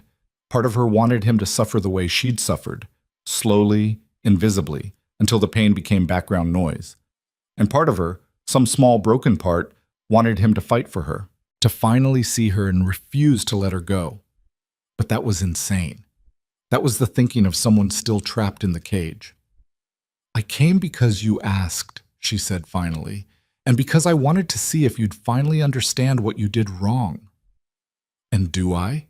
Serena looked at him, really looked at him, maybe for the first time in years. Saw the exhaustion, the fear, the desperate confusion of a man who'd built his entire identity on control and was watching it shatter. No, she said. You still don't get it. Then explain it to me. I can't. You either see people or you don't, and you never saw me. Damien was quiet for a long moment. Then he said something that made Serena's blood run cold. What if I told you I could make all of this go away? What? The charges, the investigation, all of it. He leaned forward. I have information about Nikolai Vorin, about the people he works with, about operations that make my maritime laundering look like a parking ticket, information that federal prosecutors would kill for, Serena's heart stopped. What are you talking about? I'm talking about immunity, Serena. A deal. I give them Nikolai and everyone connected to him, and they drop the charges against me, wipe the slate clean. You're lying. I'm not. My new attorney has already approached the U.S. Attorney's Office. They're interested, very interested. His eyes were hard now, calculating. And part of that deal involves my wife standing beside me, the loyal spouse who believed in me, who knew nothing about my business dealings, who was as shocked as anyone when the arrests happened. Understanding crashed over Serena like ice water. You want me to lie for you. I want you to save us both. Because here's what you don't understand, Serena. If I go down, you go down with me. Reeves has enough evidence to prosecute you for conspiracy, for theft, for working with known criminals to destroy a legitimate business. You think Nikolai's your ally? He's using you. And the moment you're no longer useful, he'll throw you to the wolves. That's not true, isn't it? Ask yourself why he's helping you, out of the goodness of his heart. Nikolai Vorin doesn't have a heart. He has interests, and right now you're serving his interests by destroying me. But what happens when that's done? What happens when the federal investigation turns toward him? Serena's hands were shaking. He wouldn't. He absolutely would. And you'll be the one who connected him to the evidence. You'll be the witness who proves he was involved, which means you'll either testify against him or go to prison for refusing. You're lying. You're trying to manipulate me. I'm trying to save you. Damien stood up, crossed to her. Serena, please. I know I hurt you. I know I took you for granted, but we can fix this together. We can make a deal, disappear the charges, start over. I'll be different. I'll see you. I promise. He reached for her hand. Serena pulled away. I don't believe you. Then believe this. In 72 hours, my attorney files immunity paperwork with the U.S. Attorney's Office. When that happens, Nikolai Vorin becomes the primary target of a federal investigation, and everyone connected to him, including you, becomes collateral damage. You have 3 days to decide whose side you're on. There are no sides. There's just the truth. The truth is a luxury neither of us can afford anymore. Damien walked back to his chair, picked up his scotch, and drained it. Go home, Serena. Think about what I've said. Think about whether destroying me is worth destroying yourself. Because that's where this ends. Both of us in prison or both of us free. Your choice. Serena turned and walked out of the library, down the hall, through the foyer, out the door into the cold December night. She made it to the car before her legs gave out. Nikolai was there in seconds, catching her before she hit the pavement. What happened? He knows, Serena gasped. He knows about you. He has information. He's making a deal. Nikolai's expression went utterly flat. Get in the car. They drove in silence for 10 minutes before Nikolai spoke. Did he say what kind of information? He said it was about your operations, about people you work with. He said it would make the prosecutors forget about him. And he wants you to support his story. Yes. Nikolai was quiet, his jaw working like he was chewing glass. Then he said something that made Serena's stomach drop. He's not wrong. What? About the information. About the deal. I've been expecting this. Nikolai pulled out his phone, sent a rapid series of texts. Damien's smarter than I gave him credit for. He figured out that the fastest way to save himself is to give the feds a bigger fish, and I'm a much bigger fish. So what do we do? We. There is no we anymore, Serena. The words hit like a slap. What are you talking about? Nikolai pulled the car over, turned to face her. You need to disappear. Tonight. I'll give you money, new documents, contacts in 3 different countries. But you need to go now before Damien's deal goes through and you become a material witness in a case against me. You're abandoning me. I'm protecting you. There's a difference. You said, you promised. I promised I'd help you destroy your husband. I did that. What happens next is survival, and survival means you run. Serena felt like she was drowning. I can't run. I can't spend the rest of my life hiding. Then you go to the FBI. You tell them everything. You testify against Damien. You testify against me, and maybe they give you immunity. But probably they don't. Probably they send you to prison for 5 to 10 and call it justice. Those can't be the only options. They're not. You could also do what Damien suggested. Stand beside him. Support his immunity deal. Let him give the feds what they want, and you both walk away clean. That would mean lying. Yes, That would mean betraying you. Yes, I can't do that. Nikolai's smile was thin and utterly without warmth. Then I guess you've already made your choice. The question is whether you can live with it. He pulled back into traffic, and they drove the rest of the way to the hotel in silence. When they arrived, Nikolai handed her an envelope. 50,000 cash. Passport under a different name. Contact information for people who can help you disappear. You have until tomorrow night to decide what you're going to do. After that, I'm gone, and you're on your own. Just like that? After everything? This was never personal, Serena. It was business. You wanted revenge on your husband. I wanted my money back and a competitor eliminated. We helped each other, but now the game's changed and we're on opposite sides. I thought, what? That we were friends, partners. Nikolai's laugh was cold. We're two people who used each other to get what we wanted. Don't confuse that with loyalty. He drove away without another word. Serena stood on the sidewalk holding an envelope full of money and lies, watching the taillights disappear into Manhattan traffic, and felt the last piece of her old life crumble into ash. She'd destroyed her husband. She'd partnered with criminals. She'd become someone unrecognizable.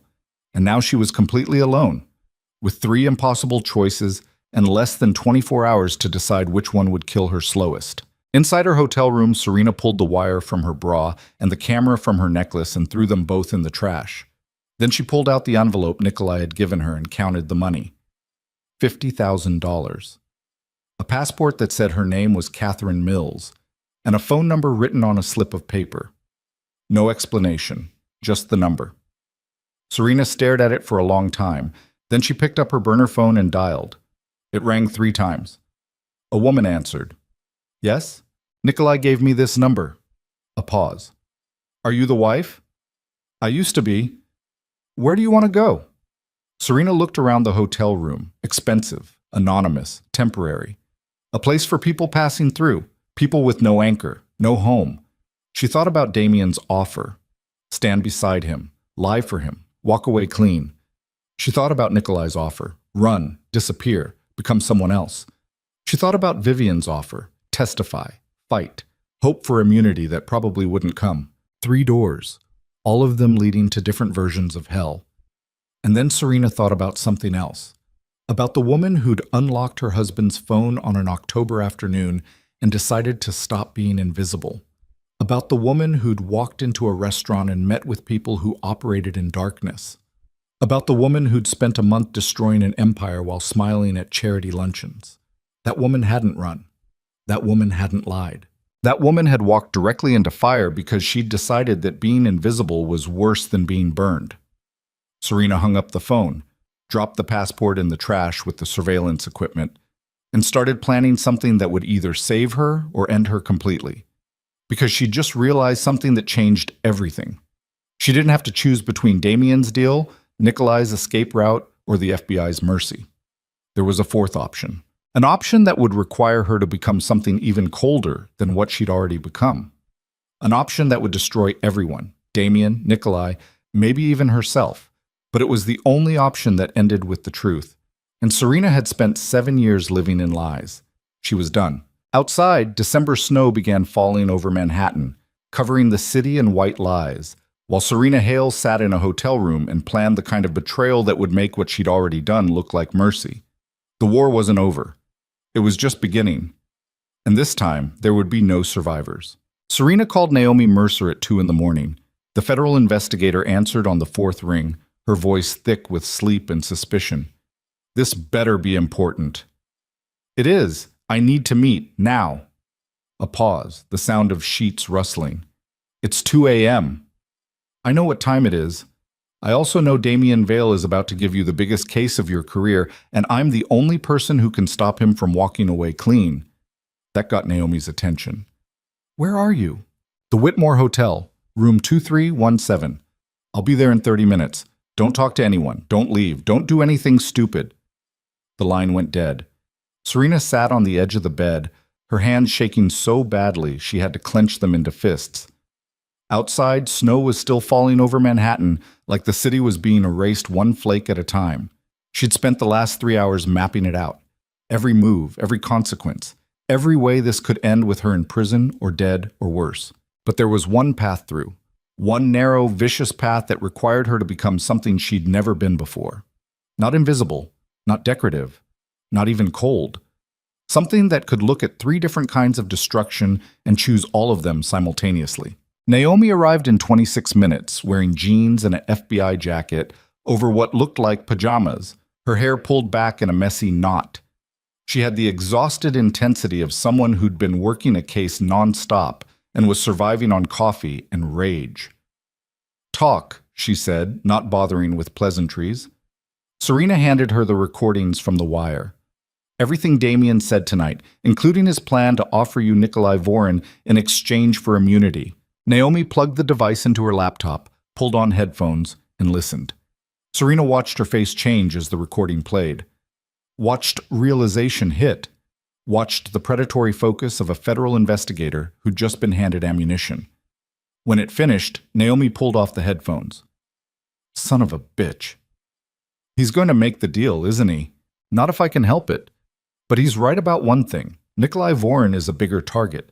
If Damien has actual evidence connecting Vorin to international money laundering, trafficking, racketeering, my bosses will want that deal. Even if it means letting Damien walk? Even then. That's how it works. Small fish give up big fish. Justice gets served selectively. Naomi's expression was grim. But it doesn't have to work that way. What do you mean? I mean, if we can prove that Damien's evidence against Vorin is tainted, obtained through criminal conspiracy, for example, then it becomes inadmissible, which means the deal falls apart. Serena's pulse kicked. How do we prove that? We'd need evidence that Damien obtained the information illegally, wiretaps without warrants, stolen documents, something that poisons the well. Naomi looked at Serena directly. Do you know how he got his information on Vorin? This was it. The moment Serena had been building toward. Yes, she said quietly. I do. She pulled out her phone, opened the encrypted folder she'd spent the last 3 hours compiling. Photographs, audio recordings, document scans, everything. Damien didn't discover Nikolai's criminal operations through legitimate channels, Serena said. He discovered them because he was participating in them. Vale Capital was laundering money for the same operations Nikolai runs. They were partners, and when the investigation started closing in, Damien decided to save himself by burning his partner. Naomi's eyes went wide. You can prove this? Every transaction, every meeting, every communication between Damien and Nikolai's organization over the last 3 years. Serena handed her the phone. It's all here. Naomi scrolled through the files, her expression shifting from shock to something almost predatory. Where did you get this? I've been gathering evidence since October. Some from Damien's files. Some from Nikolai. Some from places I probably shouldn't have been. That's not an answer. It's the only answer you're getting. The question is whether you want to use it. Naomi was quiet for a long moment, her jaw working like she was chewing through a problem that had teeth. If I use this, it destroys your husband's immunity deal. But it also destroys any case we might build against Vorin using this evidence. You understand that, right? We can't prosecute Vorin with tainted evidence. I know. So you're willing to let Vorin walk to make sure Damien doesn't? Serena thought about Nikolai's cold dismissal. This was never personal. It was business. Nikolai doesn't walk, she said. He just gets prosecuted differently. How? I testify against both of them. Everything I know, everything I can prove. You build separate cases, one against Damien for the original charges plus conspiracy to obstruct justice. One against Nikolai for everything he's actually guilty of. No immunity deals, no shortcuts, just the truth. And where does that leave you? Probably in prison, but I'll have immunity for my cooperation, won't I? Naomi's expression was unreadable. Maybe. If my bosses agree.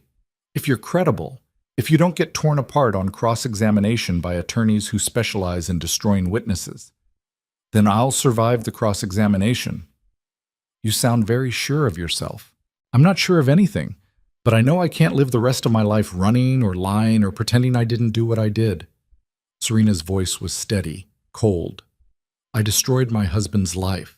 I partnered with criminals. I broke laws.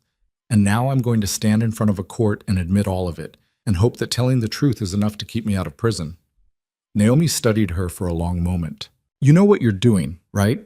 You're not just testifying against your husband and his criminal partner. You're testifying against yourself, admitting to conspiracy, to theft, to evidence tampering. Even with immunity, your life is over.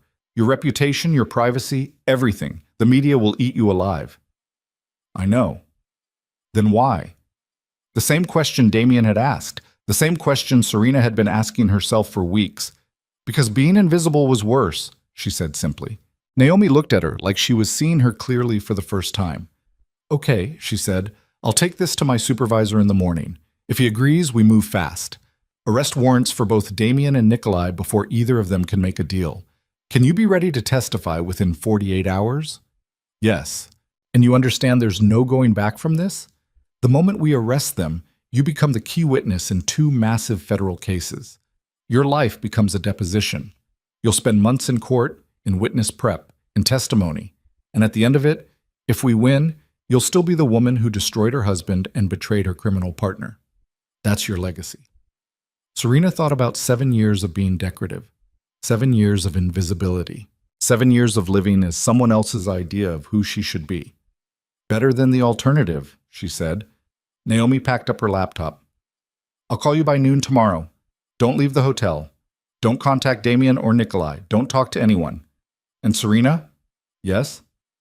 If you're lying to me, if any of this is fabricated or manipulated, I will personally make sure you spend the next decade in federal prison. Understood? Understood. Naomi left. Serena sat alone in the hotel room, watching dawn break over Manhattan, and tried to prepare herself for what came next. War. Real war. Not the quiet dismantling she'd orchestrated over the last month, but open conflict with no rules and no mercy. She'd just declared war on everyone, her husband, her partner, herself. And wars ended with casualties. The call came at 11:45 a.m. It's on, Naomi said without preamble. My supervisor loves the evidence.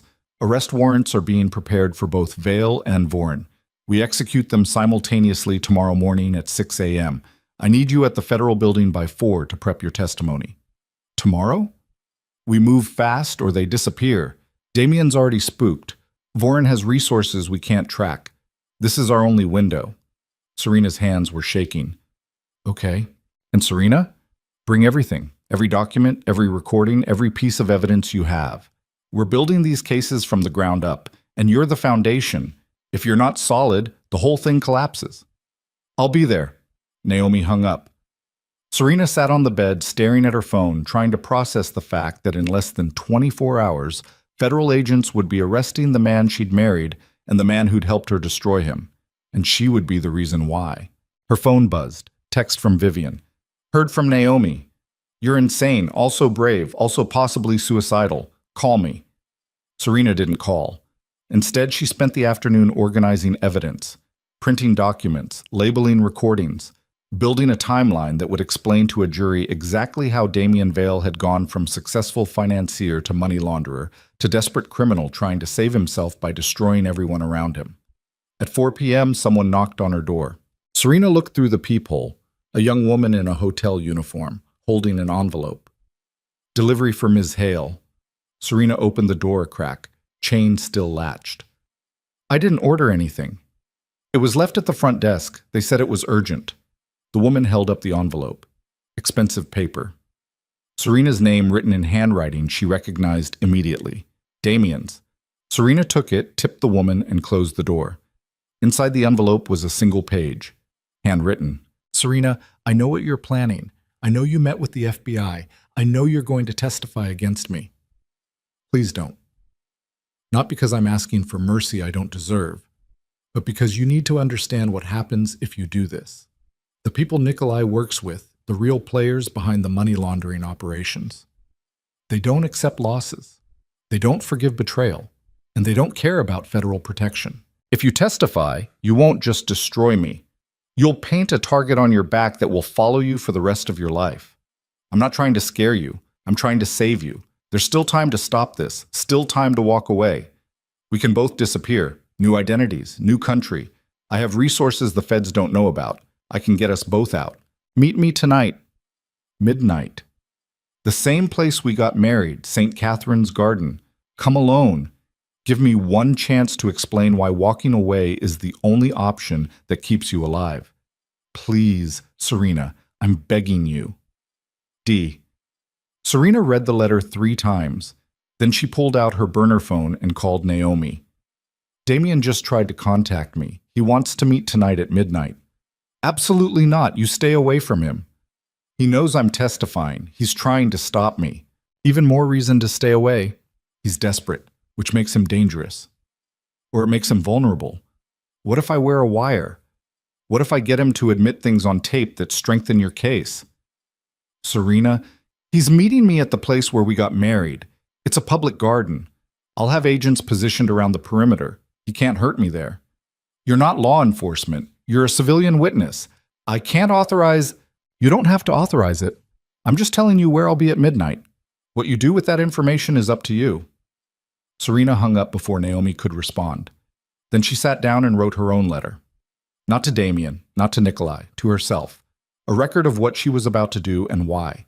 Because if tonight went wrong, if Damien was more dangerous than she thought, if the meeting was a trap, if everything collapsed, she wanted someone to know the truth, that she'd chosen this, that she'd walked into the fire willingly, that whatever happened next was her decision, not anyone else's.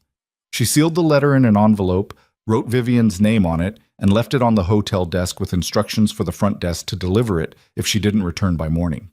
Then Serena changed into jeans and a black sweater, checked the wire the FBI technician had reinstalled that afternoon, and prepared to meet her husband one final time in the place where they'd promised to love each other until death. Turned out death was coming faster than either of them had expected. St. Catherine's Garden was closed for the season, the gates locked, but Serena knew the side entrance that was always broken. She'd discovered it years ago during a charity event, back when she'd still been decorative and invisible and looking for places to hide from crowds that never saw her anyway. The garden was empty, silent except for wind moving through bare trees and the distant sound of traffic on the avenue. Serena walked the stone path toward the gazebo where she and Damien had exchanged vows 7 years ago. Back when she'd believed in forever, back when she'd thought love was enough, before she'd learned that love without being seen was just another kind of disappearing. Damien was already there, standing in the gazebo, hands in his pockets, looking more like a ghost than a man. The ankle monitor was gone. He'd cut it off. Federal supervision be damned. He was running, or preparing to. You came, he said. You asked me to. I wasn't sure you would. After everything.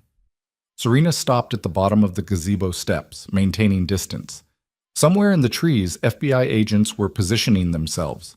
Naomi had agreed to surveillance despite her objections. The wire was recording everything. What do you want, Damien? To understand why you hate me enough to destroy both of us. I don't hate you. I just don't love you anymore. When did that happen? When did I lose you? Serena thought about standing barefoot on Italian marble, holding a phone full of betrayals. October 19th, 2:15 in the afternoon, the moment I read the word decorative. Damien flinched. One word, one stupid, thoughtless word in a text message I didn't mean. You meant it. Maybe not consciously, maybe not cruelly, but you meant it. Because it was true. I was decorative to you. I was the beautiful wife who made you look good at events. I was furniture that happened to have a pulse. That's not... When's my middle name, Damien? He went quiet. 7 years. You never knew. You never asked. You married me and you never bothered to learn who I actually was. So you decided to destroy me. I decided to stop being invisible. The destruction was just a consequence. Damien stepped down from the gazebo, moving closer. Serena's hand moved instinctively to her phone, ready to signal for help. But Damien just looked tired. Broken. I loved you, he said. Maybe not the way you needed. Maybe not in a way that made you feel seen. But I did love you, Serena. In my way. Your way wasn't enough. And this is? Testifying against me? Sending me to prison? Partnering with people who will kill you the moment you're not useful anymore? Nikolai won't kill me. Not Nikolai. The people he works for. The real money behind the operations. You think you've been fighting me and Nikolai? You've been fighting an organization that spans 5 countries and moves billions of dollars, and now you've made yourself a problem they need to solve. You're trying to scare me. I'm trying to save you, Damien's voice cracked. Come with me, right now. I have a plane waiting. We can be in Sao Paulo by morning, new names, new lives. We start over. I don't want to start over with you. Then start over alone. Just don't testify. Please, Serena, walk away from this. Why? So you can make a deal and walk free while I spend the rest of my life looking over my shoulder? So we both survive. That's all I want. Both of us alive and free. You want us alive so you don't have to face what you did. So you don't have to admit that you destroyed our marriage long before I destroyed you. Fine. Damien's composure finally cracked. Fine. I destroyed our marriage. I was a terrible husband. I took you for granted. I called you decorative. I cheated on you. I did everything you're accusing me of. I'm guilty. Are you happy now? No. Because guilt without consequences isn't justice. It's just words. What do you want from me? What will it take for you to stop? I want you to understand that actions have consequences. That you can't steal money and betray your wife and partner with criminals and then walk away because you're rich and connected and male. I want you to face what you did. Even if it kills you? Even then. Damien stared at her for a long moment. Then he pulled something from his pocket. Serena's blood went cold. A gun. Small, black. The kind of weapon people carried for protection or murder, depending on their intentions. Put that away, Serena said, her voice steady despite her heart trying to hammer through her ribs. I can't let you testify, Damien said quietly. I'm sorry. I really am, but I can't go to prison for 20 years because you needed to feel seen. Damien, this isn't personal. It's survival. You understand that, right? You did what you had to do. I'm doing what I have to do. If you kill me, you'll never make it out of this garden. Federal agents are surrounding us right now. I know. I'm not stupid. I saw them positioning themselves, which means this ends badly for both of us. Damien raised the gun. But at least if you're dead, you can't testify.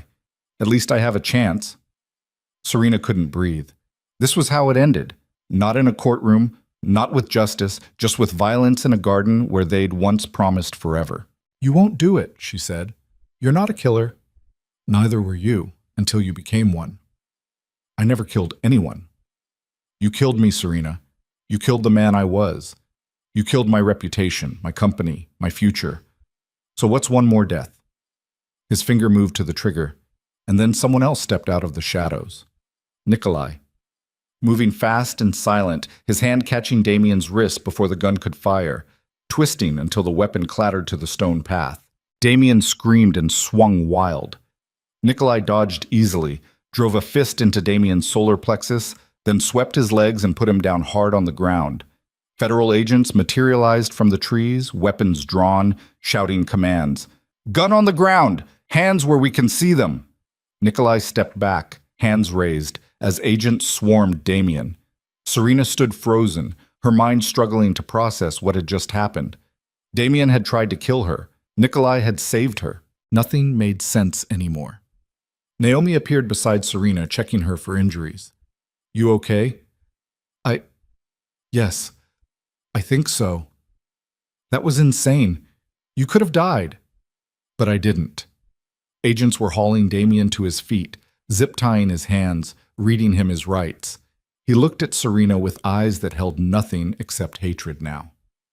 This isn't over, he said. You think you won? You didn't win. You just bought yourself time, and when that runs out... An agent shoved him forward, cutting off the threat. Serena watched them lead her husband away. The man she'd married, the man who'd just tried to murder her, and felt absolutely nothing. Naomi was right. She'd become something cold, something that could watch a man's life end and feel only the mechanical satisfaction of a plan executing correctly. Nikolai was being questioned by agents 20 feet away, his expression bored, his hand still raised. He caught Serena's eye and nodded once, a simple gesture that meant, "You're welcome." And also, "We're not done," because Nikolai Vorin had just saved her life in front of federal witnesses, which complicated everything. Naomi pulled Serena aside. "We need to go. Now. Debriefing, witness protection protocols, everything. This case just went from complex to catastrophic. What about Nikolai? What about him? He saved my life. He also committed multiple federal crimes that you're supposed to testify about. One good deed doesn't erase that. Naomi's expression was hard. Unless you're having second thoughts? Serena looked at Nikolai, looked at the agents surrounding him, looked at the garden where she'd gotten married and almost gotten killed. No, she said. No second thoughts. Then let's go. They drove back to the federal building in silence. Serena sat in the back of an unmarked car, watching the city scroll past, trying to understand what had just happened. Damien had tried to kill her. The man she'd lived with for 7 years had looked at her with a gun in his hand and decided murder was easier than consequences. And some part of her, some sick, broken part, wasn't even surprised, because that was what happened when you made invisible people suddenly visible. They burned so bright they destroyed everyone around them. At the federal building, Naomi led Serena through security, down corridors that smelled like institutional coffee and fluorescent lighting, into a conference room with no windows and a table that could seat 12. Sit, Naomi said. Don't move. Don't call anyone. I'll be back in 10 minutes. She left. Serena sat alone in the conference room, her hands shaking now that the adrenaline was wearing off, her mind replaying the moment Damien had raised the gun. He would have done it. If Nikolai hadn't stopped him, Damien would have killed her right there in the garden where they'd exchanged vows. The door opened. Not Naomi. Nikolai. He walked in like he owned the building, closed the door, and sat across from her. You're not supposed to be here, Serena said. I'm not supposed to be a lot of places. Hasn't stopped me yet. How did you... I told them I needed to speak with you about tonight's events. They'll give us 5 minutes before they remember I'm not actually cooperating. Nikolai's expression was unreadable. Are you hurt? No, thanks to you. Don't thank me yet. We have a problem. Just one? I saved your life in front of federal witnesses, which means when you testify against me, the jury hears that I protected you from your husband who was trying to kill you. Makes me look like a hero instead of a criminal. You are a criminal. Yes, but I'm also the reason you're breathing right now. That complicates your testimony, doesn't it? Serena understood what he was saying. You saved me, so I'd owe you. No, I saved you because letting you die would have been wasteful. You're too interesting to waste. Nikolai leaned forward. But now we're in a position where we need each other. You need me to corroborate parts of your testimony about Damien. I need you to frame my involvement in a way that doesn't result in me spending the next 20 years in federal prison. You want me to lie for you? I want you to tell the truth selectively. Emphasize what helps. Omit what hurts. Standard witness strategy. I'm not doing that. Then you'll send me to prison for helping you get revenge on a man who just tried to murder you. That's the gratitude I get? You didn't help me out of kindness. You helped me because I was useful. And you partnered with me because you wanted revenge. We both used each other. The difference is I'm not pretending otherwise. Serena was quiet, because he wasn't wrong. She had used Nikolai, had partnered with a criminal because destroying Damien required criminal methods. And now she was supposed to testify that Nikolai was guilty while conveniently omitting her own complicity. What are you asking me to do? She said finally. Testify honestly about Damien. He tried to kill you. He deserves everything coming to him. But when it comes to me, emphasize that I was protecting my financial interests, not actively laundering money. Frame it as business recovery, not criminal conspiracy. That's still lying. It's nuance. It's the difference between 20 years and 5 years. And 5 years I can survive. Why should I help you? Because you owe me your life. Because without me, you'd be dead in a garden right now. And because... Nikolai paused, something shifting in his expression. Because you're not like the others, Serena. You're not another bitter socialite who wanted revenge and then collapsed. You went to war and you didn't break. That's rare. And I'd hate to see you waste it by becoming another federal witness who disappears into protection and spends the rest of her life being nobody again. The words hit harder than they should have. What are you saying? I'm saying there's a life after this. After the trials, after the testimony, after everything burns down. And you could have a place in it if you're smart enough to survive the fire. With you? With the people I work with. The organization you've been fighting. They respect capability. They respect ruthlessness. And you've proven you have both. Serena stared at him. You're recruiting me? I'm offering you a future that isn't witness protection or poverty or spending the rest of your life explaining why you destroyed your husband. You could become something else, someone powerful, someone who never has to be decorative again. By becoming a criminal, by becoming free, there's a difference. The door opened. Naomi walked in, saw Nikolai, and her expression went nuclear. What the hell is he doing in here? Leaving, Nikolai said, standing smoothly. He looked at Serena one more time. Think about it. You have until the trial to decide who you want to be after this is over. He walked out. Naomi slammed the door. What did he say to you? He wants me to protect him when I testify. And I told him no. Naomi studied her face, looking for the lie. If you're compromised, if he's gotten to you, I need to know now. I'm not compromised. I'm just tired. Then go home. Get some sleep. Be back here at 8 a.m. tomorrow. We have a long day ahead. Serena nodded, but she didn't go back to the hotel. Instead, she walked through Manhattan as dawn broke, watching the city wake up, trying to understand what she'd become. A woman who'd destroyed her husband. A woman who'd partnered with criminals. A woman who'd been offered a place in an organization that operated in darkness and called it freedom. And the worst part, the part that made her stomach turn, was that she was actually considering it. Because Nikolai was right. What came after the trials? After she testified? After Damien went to prison? After everything burned down? What was left for Serena Hale? Witness protection? A new name in a small town somewhere? Living in fear that Damien's enemies would find her? Poverty? Whatever money she might have gotten in the divorce was now evidence in a criminal case. Notoriety? The woman who destroyed her billionaire husband. Infamous forever. None of those futures felt like freedom. They felt like different kinds of cages. But Nikolai's offer, becoming part of something larger, something powerful, something that operated beyond the rules that had failed her, that felt like the kind of freedom that might actually be worth the cost. Serena stopped walking. She was standing in front of the Blackthorn Regency, the hotel where the Vail Foundation Gala was scheduled to happen in 3 days, where Damien was supposed to have given his annual speech about integrity and leadership, where 800 people were supposed to celebrate a man who just tried to murder his wife. The gala was canceled now, obviously. Damien was in federal custody. The foundation board had issued a statement about postponement due to unforeseen circumstances. But Serena stood looking at the building and realized something that made her blood run cold. She wasn't done. The federal case would take months, maybe years. Damien would fight it with every resource he had left. Lawyers would delay. Motions would be filed. And through it all, the truth would get buried under procedure and technicality and the grinding machinery of a justice system designed to protect people like Damien Vail.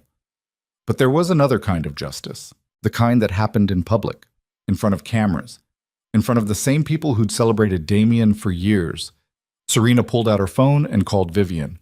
It's 6 a.m, Vivian answered groggily. The gala. Is it definitely canceled? What? Yes, of course it's canceled. Damien's in federal custody and tried to murder you last night. What if it wasn't canceled? What if it happened exactly as planned? Serena, what are you talking about? I'm talking about the perfect opportunity. 800 people, media coverage, every donor and client and investor who ever supported Damien Vail, all in one room. What if I walked into that room and told them everything? Silence on the line. Then, that's insane. It's perfect. It's dangerous. It's reckless. Vivian paused. Actually, it's brilliant, but also insane. Can you make it happen? Make what happen? The gala's canceled. The venue's been released. The caterers have been paid and dismissed. You can't just... I'm not talking about the actual gala. I'm talking about a press conference. Same date, same location, same time. I stand in front of cameras and I tell the truth about Damien, about Nikolai, about everything. The FBI will never allow it. You're a witness in an ongoing case. The FBI doesn't control what I say to the press. Not yet. Not until the trial actually starts. Serena. Make it happen, Vivian, please. 3 days from now. Blackthorn Regency. 8 p.m. I'll handle the rest. This could destroy your case. If you say something wrong, If you compromise the investigation, then I'll deal with the consequences. But I'm done being quiet. I'm done letting other people control the narrative. This is my story, and I'm going to tell it my way." She hung up before Vivian could argue further.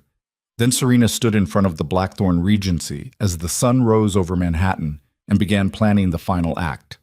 Not in a courtroom, not behind closed doors, but in front of everyone who'd ever called her decorative and meant it. In 3 days, the world would finally see Serena Hale. And when they did, nothing would ever be the same again. The Blackthorn Regency Ballroom had been transformed in 72 hours, from celebration venue to execution chamber. Not literally, though the metaphor wasn't far off. Vivian had worked miracles. The venue management agreed to host the press conference after she pointed out that hosting it would generate more publicity than any canceled gala ever could. News outlets fought for camera positions. Reporters lined the walls like witnesses at a hanging. Every major network, every financial publication, every gossip blog that had ever covered Damien Vale's glittering life. They were about to cover its ending. Serena stood backstage at 7:45 p.m., wearing a simple black dress that cost $40 from a department store. No jewelry except the necklace her mother had given her before she died, the only thing that felt real anymore. Her hair was pulled back, minimal makeup, nothing decorative.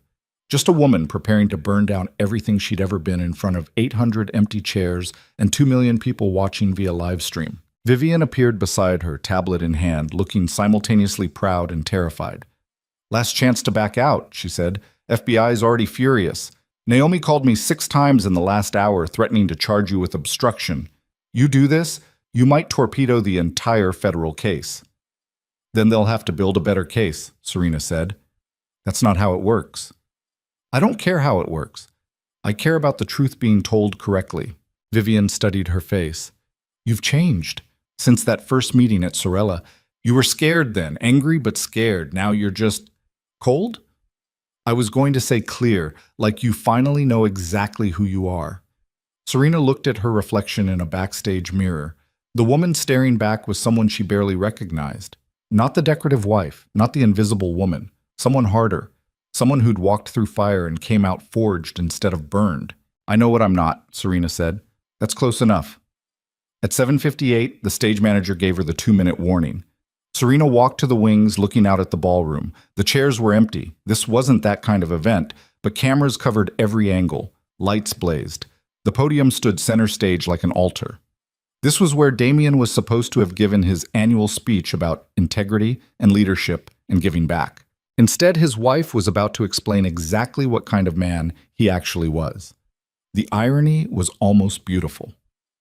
At 8 p.m. exactly, Serena walked onto the stage. The camera flashes started immediately. Questions shouted from reporters. The chaos of media sensing blood in the water.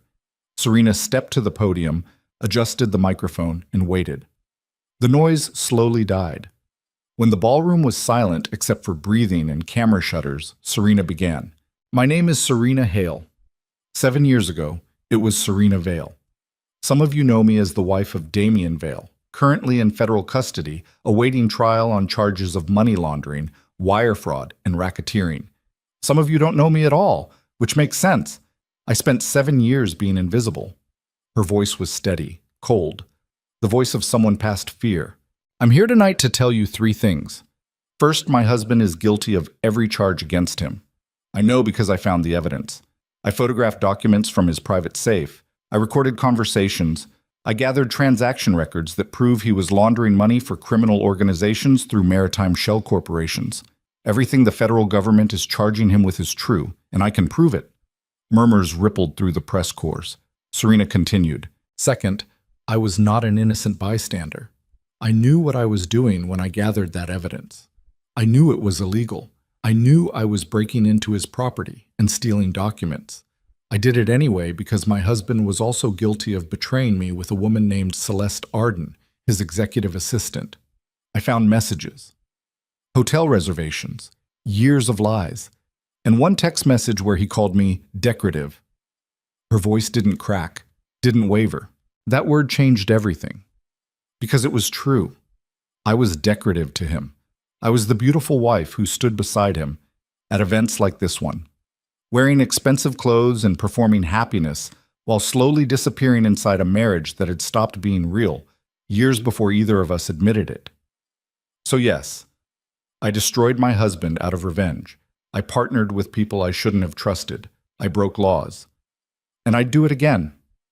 The ballroom was absolutely silent now. But here's the third thing, and this is why I'm really here. 48 hours ago, my husband tried to kill me. Gasps. Camera flashes intensifying. He lured me to a meeting in a public garden where we'd gotten married. He brought a gun. He told me he couldn't let me testify against him, that his survival was more important than my life, and he would have shot me if someone hadn't intervened. Federal agents arrested him. The attempt was recorded. It's all on tape. Serena gripped the podium, her knuckles white. So when people ask me why I destroyed Damien Vale's life, here's my answer. I didn't destroy his life. I revealed it. I showed everyone who he actually was underneath the philanthropy and the success and the expensive suits. A man who stole money, who betrayed his wife, who tried to murder someone rather than face consequences. That's who Damien Vale is. That's who he's always been. I just made sure everyone finally saw it. She paused, letting the words sink in. But I also need you to understand something. I'm not a hero. I'm not some brave woman who stood up to a monster. I'm someone who became cold enough to do terrible things because I decided being invisible was worse than being damned. I partnered with criminals. I lied to people who trusted me. I manipulated federal investigators. And when I testify in court, I'll admit all of that, because the truth matters more than my reputation. A reporter shouted a question. Serena ignored it. There's been speculation about my involvement with a man named Nikolai Vorin, about whether I was coerced or manipulated into helping destroy my husband. Let me be clear. I chose to work with Nikolai Vorin. I sought him out. I asked for his help. He provided resources and expertise, and in exchange, I gave him access to information about my husband's criminal operations. We were partners, not victim and manipulator. Partners. More questions, louder now. I'm also here to announce that I'm divorcing Damien Vale. The papers were filed this morning. I'm seeking no financial settlement, no alimony, nothing from the marriage except my freedom. Everything Damien owns is evidence in a criminal case anyway. I don't want it. I don't want anything that came from a life built on lies. Serena looked directly into the main camera. To everyone who knew me as Mrs. Damien Vale, as the decorative wife, as the woman who smiled at your fundraisers and charity dinners and never said anything meaningful. I'm sorry I wasn't honest sooner. I'm sorry I performed happiness instead of demanding it, and I'm sorry that it took me 7 years to realize that being invisible was a choice I was making every day by staying quiet. Her throat tightened, but she pushed through. To the women who are living the life I lived, who feel invisible in their own marriages, who wonder if their partners see them as people or accessories, who are afraid that demanding to be seen makes them difficult or ungrateful. You're not crazy. Your feelings are real. And staying quiet doesn't make things better. It just makes you disappear slowly until one day you wake up and realize you've been gone for years. Serena stepped back from the podium. I won't be taking questions. Everything I needed to say, I've said. The federal case against my husband will proceed. I'll testify honestly about what I know and what I did. And after that, I don't know what comes next for me. But whatever it is, it will be mine. Not performed, not decorative, just real. She walked off the stage. The ballroom erupted behind her, questions shouting over each other, cameras flashing like lightning, the chaos of a story that would dominate news cycles for months. Serena kept walking, through the backstage area, down a service corridor, out a side exit into December cold that hit her lungs like glass. Vivian was waiting beside a car, looking shell-shocked. That was... She struggled for words. That was either the bravest or stupidest thing I've ever witnessed. Probably both, Serena said. The FBI is going to eviscerate you. Naomi called twice during your speech. She sounded homicidal. Let her be angry. I told the truth. You also potentially compromised witness testimony in 2 federal cases. That's not nothing, Serena. I know, but it was worth it. Vivian studied her face. Was it? Because you just painted a target on yourself that will never disappear. Every news organization in the country will dig into your life. Every mistake you've ever made will get analyzed. You'll spend years being the woman who destroyed Damien Vale. That's your legacy now. Better than being invisible. They drove through Manhattan in silence, watching the city scroll past. Somewhere, Serena's press conference was being dissected by pundits and lawyers and armchair experts who would spend weeks debating whether she was a hero or a villain or something more complicated. She didn't care anymore. The only opinion that mattered was her own, and for the first time in 7 years, Serena looked at herself clearly and didn't hate what she saw. Not innocent, not pure, not even particularly good, just free. The car stopped at Vivian's office building. "Come upstairs," Vivian said. "We need to prepare for the fallout. FBI's probably going to want to interview you again, maybe arrest you for obstruction. We should—" "No," Serena said. "No? I need to do something first, alone." Vivian looked worried. "Serena, if you're thinking about running—" "I'm not running, I'm finishing it." Before Vivian could respond, Serena got out of the car and walked, not toward her hotel, not toward anywhere safe, toward the last conversation she needed to have before this was truly over. The federal detention center was gray concrete and fluorescent lighting, and the smell of industrial cleaning products failing to mask decades of human despair. Serena sat in a visiting room at 9:30 p.m., waiting. She'd called in every favor Vivian had with the U.S. Attorney's Office to arrange this meeting. Technically, she wasn't supposed to have contact with Damien before the trial. Technically, this violated about 16 different protocols. But Serena had stopped caring about protocols around the same time she'd started photographing her husband's safe. The door opened. Damien walked in wearing orange jumpsuit and ankle chains, looking like someone had taken him apart and reassembled him wrong. His hair was greasy, his face unshaven. The confidence that had defined him for 40 years was just gone, leaving behind something hollow and afraid. He sat across from her, hands cuffed in front of him, and said nothing. The guard closed the door but stayed inside, watching. Serena and Damien stared at each other across a table that might as well have been miles wide. "I saw your press conference," Damien said finally. His voice was rough, broken. "Everyone here saw it. They played it in the common room. 80 men watching my wife destroy me on live television." "Good," Serena said. "You should know what it feels like. To be humiliated? To be invisible while everyone watches you disappear." Damien's jaw tightened. "I never tried to make you invisible." "You never tried to see me. That's the same thing." "So this is what you wanted? Me in prison? You on television telling the world I'm a monster?" "I wanted you to understand what you did to me, to us, to the life we could have had if you'd bothered to know who I actually was. I knew who you were. When's my middle name?" Damien went quiet. 7 years, Serena said softly. "You never knew. You never asked. You married a woman you never bothered to learn. So you decided to destroy me. I decided to stop being decorative." Damien slumped in his chair, chains clinking. "I would have changed. If you'd told me. If you'd said something instead of just—" He gestured vaguely at everything. "This. Would you? Really? Or would you have promised to change and then gradually gone back to the same patterns because change is hard, and I was convenient? I guess we'll never know now." "No, we won't." They sat in silence for a long moment, the fluorescent lights humming overhead, the guard shifting his weight by the door. Finally, Damien said, "I loved you. I know you don't believe me. I know I didn't show it the way you needed. But I did love you, Serena." "I know," she said. That surprised him. "You do?" "Yes. But your love wasn't enough. It was incomplete. It was the love of someone who wanted a beautiful wife but not a real person. And I needed more than that. So you took everything." "I took my freedom. Everything else was just consequence." Damien's eyes were wet now. "I tried to kill you. You know that, right? In the garden. I would have done it if Voren hadn't stopped me. I would have murdered my wife rather than face prison." "I know. Doesn't that scare you? Doesn't that make you wonder what you turned me into?" "No. Because I didn't turn you into anything. You were always capable of this. You were always someone who prioritized yourself over everything else. I just made you desperate enough to show it." "So what now? You testify. I go to prison for 20 years. You get your revenge and move on?" "There is no moving on. There's just forward. And yes, I'll testify. And yes, you'll go to prison. Because you're guilty, Damien. Not just of money laundering, of trying to kill me, of being someone who chose murder over accountability. Damien was crying now, tears running down his unshaven face. I'm sorry.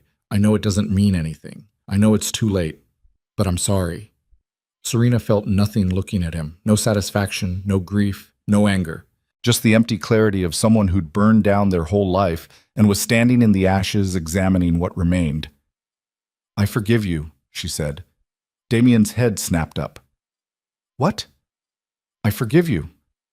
Not because you deserve it, not because it makes what you did okay, but because I'm tired of carrying hatred around like luggage. So I'm setting it down. I forgive you for the affair, for calling me decorative, for 7 years of invisibility, for trying to kill me. But you'll still testify. Yes. Because forgiveness doesn't mean there are no consequences. It just means I'm not going to let what you did define the rest of my life. That's not forgiveness. That's just, he struggled for words, coldness. Maybe. Or maybe it's the only kind of forgiveness people like us can manage. Serena stood up. Goodbye, Damien. Wait. He reached for her, chains stopping him short. That's it? After everything, you just walk away? That's what I've been trying to do for months. You're just finally noticing. She walked to the door. The guard opened it. Serena. Damien's voice cracked. Please, don't leave like this. Give me something, anything. She turned back, looked at the man she'd married, the man who'd made her invisible, the man who'd tried to murder her rather than see her clearly. Your middle name, she said. It's Alexander. You told me once during our honeymoon. I remembered because you said it was your grandfather's name and you'd always loved it. You never asked me mine, but I remembered yours. She walked out. Behind her, Damien was sobbing, but Serena didn't look back. The next 2 months moved like water through her hands, fast and impossible to hold. The federal trials started. Damien pleaded guilty to avoid the death penalty for attempted murder, accepting a sentence of 35 years. His attorneys tried to argue diminished capacity, mental breakdown, anything that would reduce time. Nothing worked. The recorded attempt on Serena's life was too clear, too premeditated. He was transferred to a maximum security facility in Pennsylvania. Serena never visited again. Nikolai's trial was more complicated. His attorneys were better. The evidence was more circumstantial. And Serena's testimony, shaped carefully by Vivian and delivered with surgical precision, emphasized that Nikolai had helped her expose legitimate crimes rather than actively participating in them. The jury deadlocked twice. Eventually, prosecutors offered a deal. 10 years, eligible for parole in 5, in exchange for guilty pleas on money laundering and racketeering charges. Nikolai accepted. Before he was taken into custody, he sent Serena a letter. She opened it in her hotel room. She was still living in hotels, hadn't found anywhere that felt permanent enough to call home. The letter was short, written in Nikolai's precise handwriting. Serena, you testified honestly. I respect that, even though it cost me. What you said about me helping you expose crimes rather than committing them with you was generous. Also technically accurate, which is the best kind of generous. 10 years is manageable. I'll read. Get healthy. Come out younger than I went in, metaphorically speaking. When I do, you should call me. Not because you owe me, not because of what happened, but because you're the most interesting person I've met in 20 years, and I'm curious what you'll become. The offer I made, about joining the organization, about having a future after this, it still stands. Think about it while I'm gone. Stay dangerous. N. Serena read it twice, then burned it in the hotel sink. She didn't need Nikolai's future. She needed to build her own. Celeste Arden cooperated fully with prosecutors and received immunity. She left New York quietly, changed her name, and disappeared into a life Serena hoped was happier than the one she'd left behind. They never spoke. Some conversations didn't need to happen. Vivian Thorne became something like a friend, though neither of them would have used that word. They had dinner once a month, compared notes on surviving in industries designed to destroy women who fought back, and occasionally got drunk enough to laugh about things that weren't funny. At one of these dinners, Vivian asked the question Serena had been avoiding. What are you going to do now? The trials are over. You're legally single. You have immunity for your cooperation. What comes next? Serena looked out the restaurant window at Manhattan moving past. People living lives that didn't involve federal trials or destroyed marriages or learning to become someone new. I don't know, she said honestly. You could write a book. Everyone wants to hear your story. I don't want to profit from this. Then what? Therapy? Travel? Join a convent? Serena laughed. I'm pretty sure I'm not convent material. Fair. Vivian sipped her wine. But you need something. You can't just exist in hotels forever, waiting for permission to have a life again. I'm not waiting for permission. Then what are you waiting for? Serena didn't have an answer, or rather, she had too many answers and none of them felt true. She was waiting to stop feeling like a ghost, waiting to figure out who Serena Hale was when she wasn't destroying Damian Vale, or testifying in court, or performing for cameras, waiting to find something that felt real and permanent in hers. But waiting was what got her into this mess in the first place. 7 years of waiting for Damian to see her, waiting for something to change, waiting for a life that never materialized because she'd been too afraid to demand it. Serena set down her wine glass. I'm done waiting, she said. 3 weeks later, Serena walked into a brownstone in Brooklyn that was for sale. 3 floors, original hardwood, a backyard that was mostly weeds but had potential, light streaming through windows that hadn't been cleaned in years. It was perfect, not because it was beautiful or prestigious or the kind of place that would impress anyone, but because it was hers. Serena bought it with money from a trust fund her mother had left her. Money she'd never touched because Damian's wealth had made it unnecessary. Money that had sat in an account for 7 years waiting for her to need it.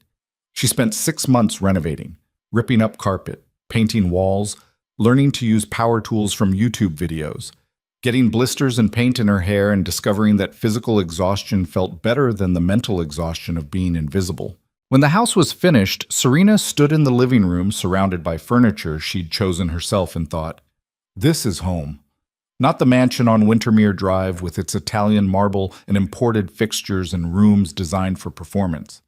This broken-down brownstone in Brooklyn that she'd rebuilt with her own hands. On a Tuesday afternoon in June, 2 years after everything had ended, Serena was in her backyard pulling weeds when someone knocked on her front door. She almost didn't answer, was covered in dirt, wearing ratty clothes, not in the mood for conversation. But the knocking persisted. Serena walked through her house, she still marveled at that, and opened the door. A young woman stood on the steps. Mid-20s, nervous energy, holding a folder like it contained something precious. I'm sorry to bother you, the woman said. Are you Serena Hale? Yes. My name is Rebecca. I saw your press conference, the one you gave 2 years ago. I've watched it probably 50 times. She laughed nervously. I know that sounds crazy. It doesn't, Serena said gently. I'm in a situation with my husband. He's not violent or anything, but he doesn't see me. He treats me like I'm furniture. And I've been living like that for 4 years, and I thought I was crazy until I heard you talk about being invisible, and I realized that's me. That's what I am. Serena's chest tightened. What do you need? She asked. I don't know. Maybe nothing. I just wanted to meet you, to see that you're real, that it's possible to... Rebecca's voice cracked. To become someone else. Someone who exists. Serena looked at this young woman standing on her doorstep, carrying the same weight she'd carried for 7 years, and felt something shift inside her. Not closure. Nothing that simple. But purpose, maybe. Direction. Come in, she said. Let's talk. They sat in Serena's kitchen drinking coffee while Rebecca told her story. Different details, same architecture. A husband who provided everything except being seen. Years of shrinking herself into silence. The slow death of living beside someone who'd stopped noticing she was alive. What did you do? Rebecca asked. How did you become someone else? Serena thought about that question. About standing barefoot on Italian marble, holding a phone full of betrayals. About meeting with federal investigators and criminals and attorneys who specialized in destruction. About testifying in court and giving a press conference and watching her entire life collapse into ash. About all the terrible things she'd done to stop being invisible. I made a choice, Serena said carefully, to stop accepting invisibility as my default state. To demand being seen even if it meant destroying everything. But Rebecca, she leaned forward. You don't have to do what I did. You don't have to partner with criminals or break laws or burn down your whole life. You just have to decide that you matter, that your existence is not negotiable, and then you have to act like someone who believes that. How? Differently for everyone. Maybe it's therapy. Maybe it's divorce. Maybe it's just saying no to something you've always said yes to. The method doesn't matter. The decision does. Rebecca was crying now. I don't know if I'm strong enough. You are. You walked through this city to find a stranger's house because you couldn't stand being invisible anymore. That took strength. Everything else is just logistics. They talked for 3 hours. When Rebecca left, Serena gave her Vivian's card and the name of a therapist who specialized in helping women leave marriages that had died years before anyone admitted it. Then Serena sat in her kitchen watching afternoon light move across walls she'd painted herself and realized something that made her smile. This was what came next. Not running, not hiding, not building another life as someone's accessory, but this. Helping women who carried the same weight she'd carried. Women who'd spent years being invisible and were finally ready to be seen.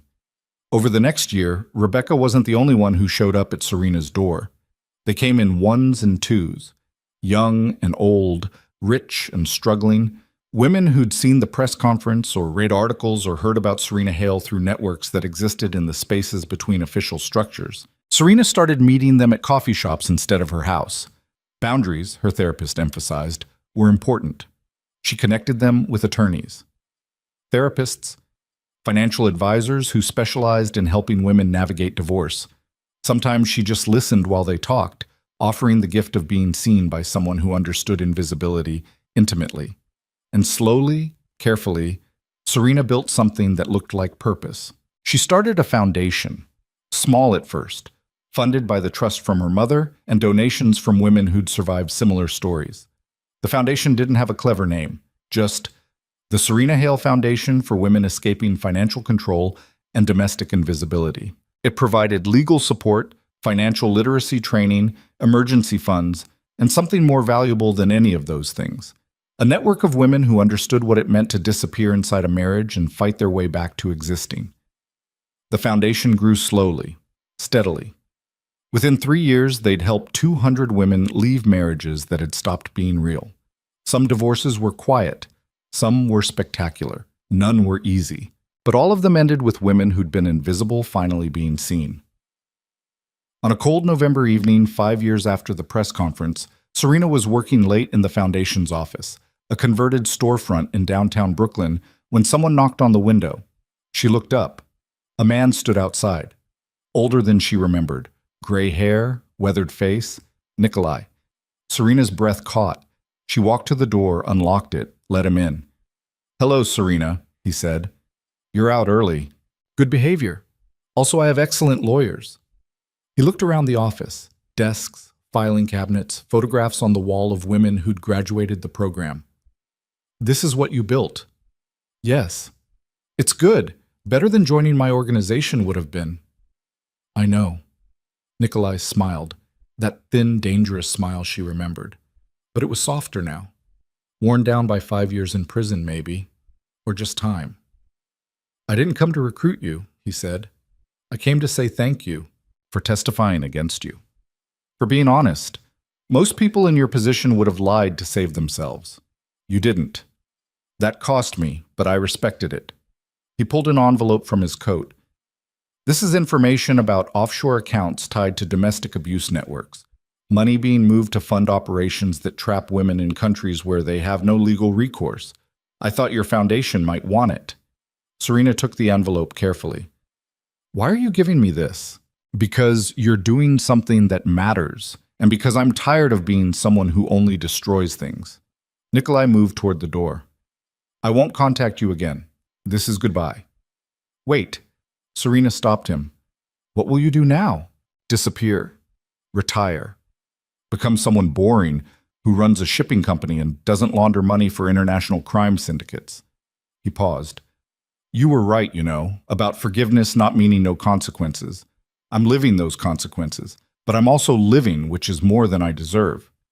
We all deserve a chance to become something else. Even people like me. Especially people like you, the ones who think it's too late. Nikolai looked at her for a long moment, something complicated moving through his expression. You became someone extraordinary, he said quietly. Damien Vale was an idiot for not seeing it. Then he walked out into the November night and disappeared into a city that had swallowed better people than him. Serena never saw him again. But 6 months later, the foundation received an anonymous donation of $5 million, routed through so many shell corporations that tracing it was impossible. The donation note said only, "For the invisible ones." Serena used it to expand the foundation to 3 more cities. 10 years after the press conference, a journalist contacted Serena about doing an interview. Not about Damien, not about the scandal, about the foundation and what came after. Serena agreed. They met at a coffee shop near Serena's house. The journalist was young, nervous, clearly expecting someone harder than the woman who showed up wearing jeans and a sweater, gray streaking through her hair, laugh lines around her eyes. You look different than I expected, the journalist said. How so? Happier. The press conference. You looked so cold, determined, like you'd burned everything down and were standing in the ashes. I was, Serena said. That's what that moment required. And now? Now I'm someone else. Someone who learned that you can burn down your life and still build something new from what's left. They talked for 2 hours about the foundation, about the women they'd helped, about what it meant to survive invisibility and come out the other side. Near the end, the journalist asked the question Serena had been expecting. Do you regret it? Everything you did to expose Damien, the laws you broke, the people you hurt, the way you destroyed your husband's life. Serena thought about that question carefully, about standing in that mansion on Wintermere Drive, unlocking a phone that didn't belong to her, about partnering with criminals and lying to investigators, and spending months becoming someone cold enough to do terrible things for freedom, about the press conference where she'd told the truth to millions of people and felt nothing except relief that she was finally visible, about everything she'd lost and everything she'd gained, and whether the math added up to something resembling justice. No, she said finally. I don't regret it. I regret that it took me 7 years to become someone who could demand to be seen. I regret the damage that created. But the choice itself? The decision to stop being invisible? No, that I'd do again. Even though your husband tried to kill you? Especially because he tried to kill me. Because that proved I was right. That invisibility was dangerous. That staying quiet was slowly erasing me. And that becoming someone else, someone capable of fighting back, was the only option that ended with me still existing. The interview was published 2 weeks later. It went viral again. Not as big as the press conference, but enough that Serena's phone exploded with interview requests and speaking invitations and women reaching out for help. She ignored most of it, answered some of it, and kept doing the work that mattered, helping women who carried the weight she'd carried learn to set it down. On a Tuesday evening in October, 15 years after she'd unlocked Damien's phone and chosen to stop being invisible, Serena sat in her backyard watching autumn happen. The brownstone had aged well. She'd maintained it carefully, fixed things when they broke, painted when colors faded. It looked lived in now, real. Her phone buzzed. Message from an unknown number. This is Rebecca, the woman you met 10 years ago when I showed up at your door. I just wanted to say thank you. I left my husband that year, got therapy, went back to school. I'm a social worker now, helping women in domestic situations. And I just bought my first house. Wanted you to know that your story gave me permission to have my own. Serena read the message twice, her throat tight. Then she replied, Proud of you. Keep building. She set down the phone and looked at her backyard. The garden she'd planted, the fence she'd repaired, the life she'd built from rubble. This was what winning looked like. Not the press conference, not the federal trials, not watching Damien get led away in handcuffs or Nikolai accepting a prison sentence. This. A quiet Tuesday evening in October, sitting in a backyard she'd earned, knowing that somewhere in the world, women who'd been invisible were learning to take up space. Serena thought about the woman she'd been 15 years ago, standing on Italian marble, holding a phone full of betrayals, making a decision that would destroy everything. She wondered what that woman would think of who she'd become. Not perfect, not innocent, not even particularly good, just free. And helping other women find the same freedom. That seemed like enough. Maybe it was even something better than enough. Maybe it was the truest version of justice anyone like her could hope for.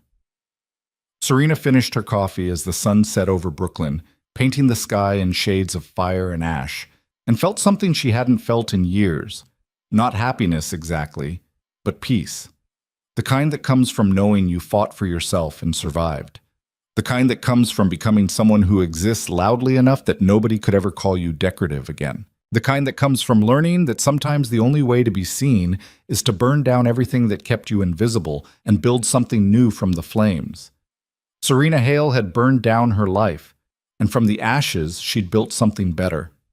Not for Damien, not for revenge, not for anyone except herself. And that was enough. More than enough. That was everything.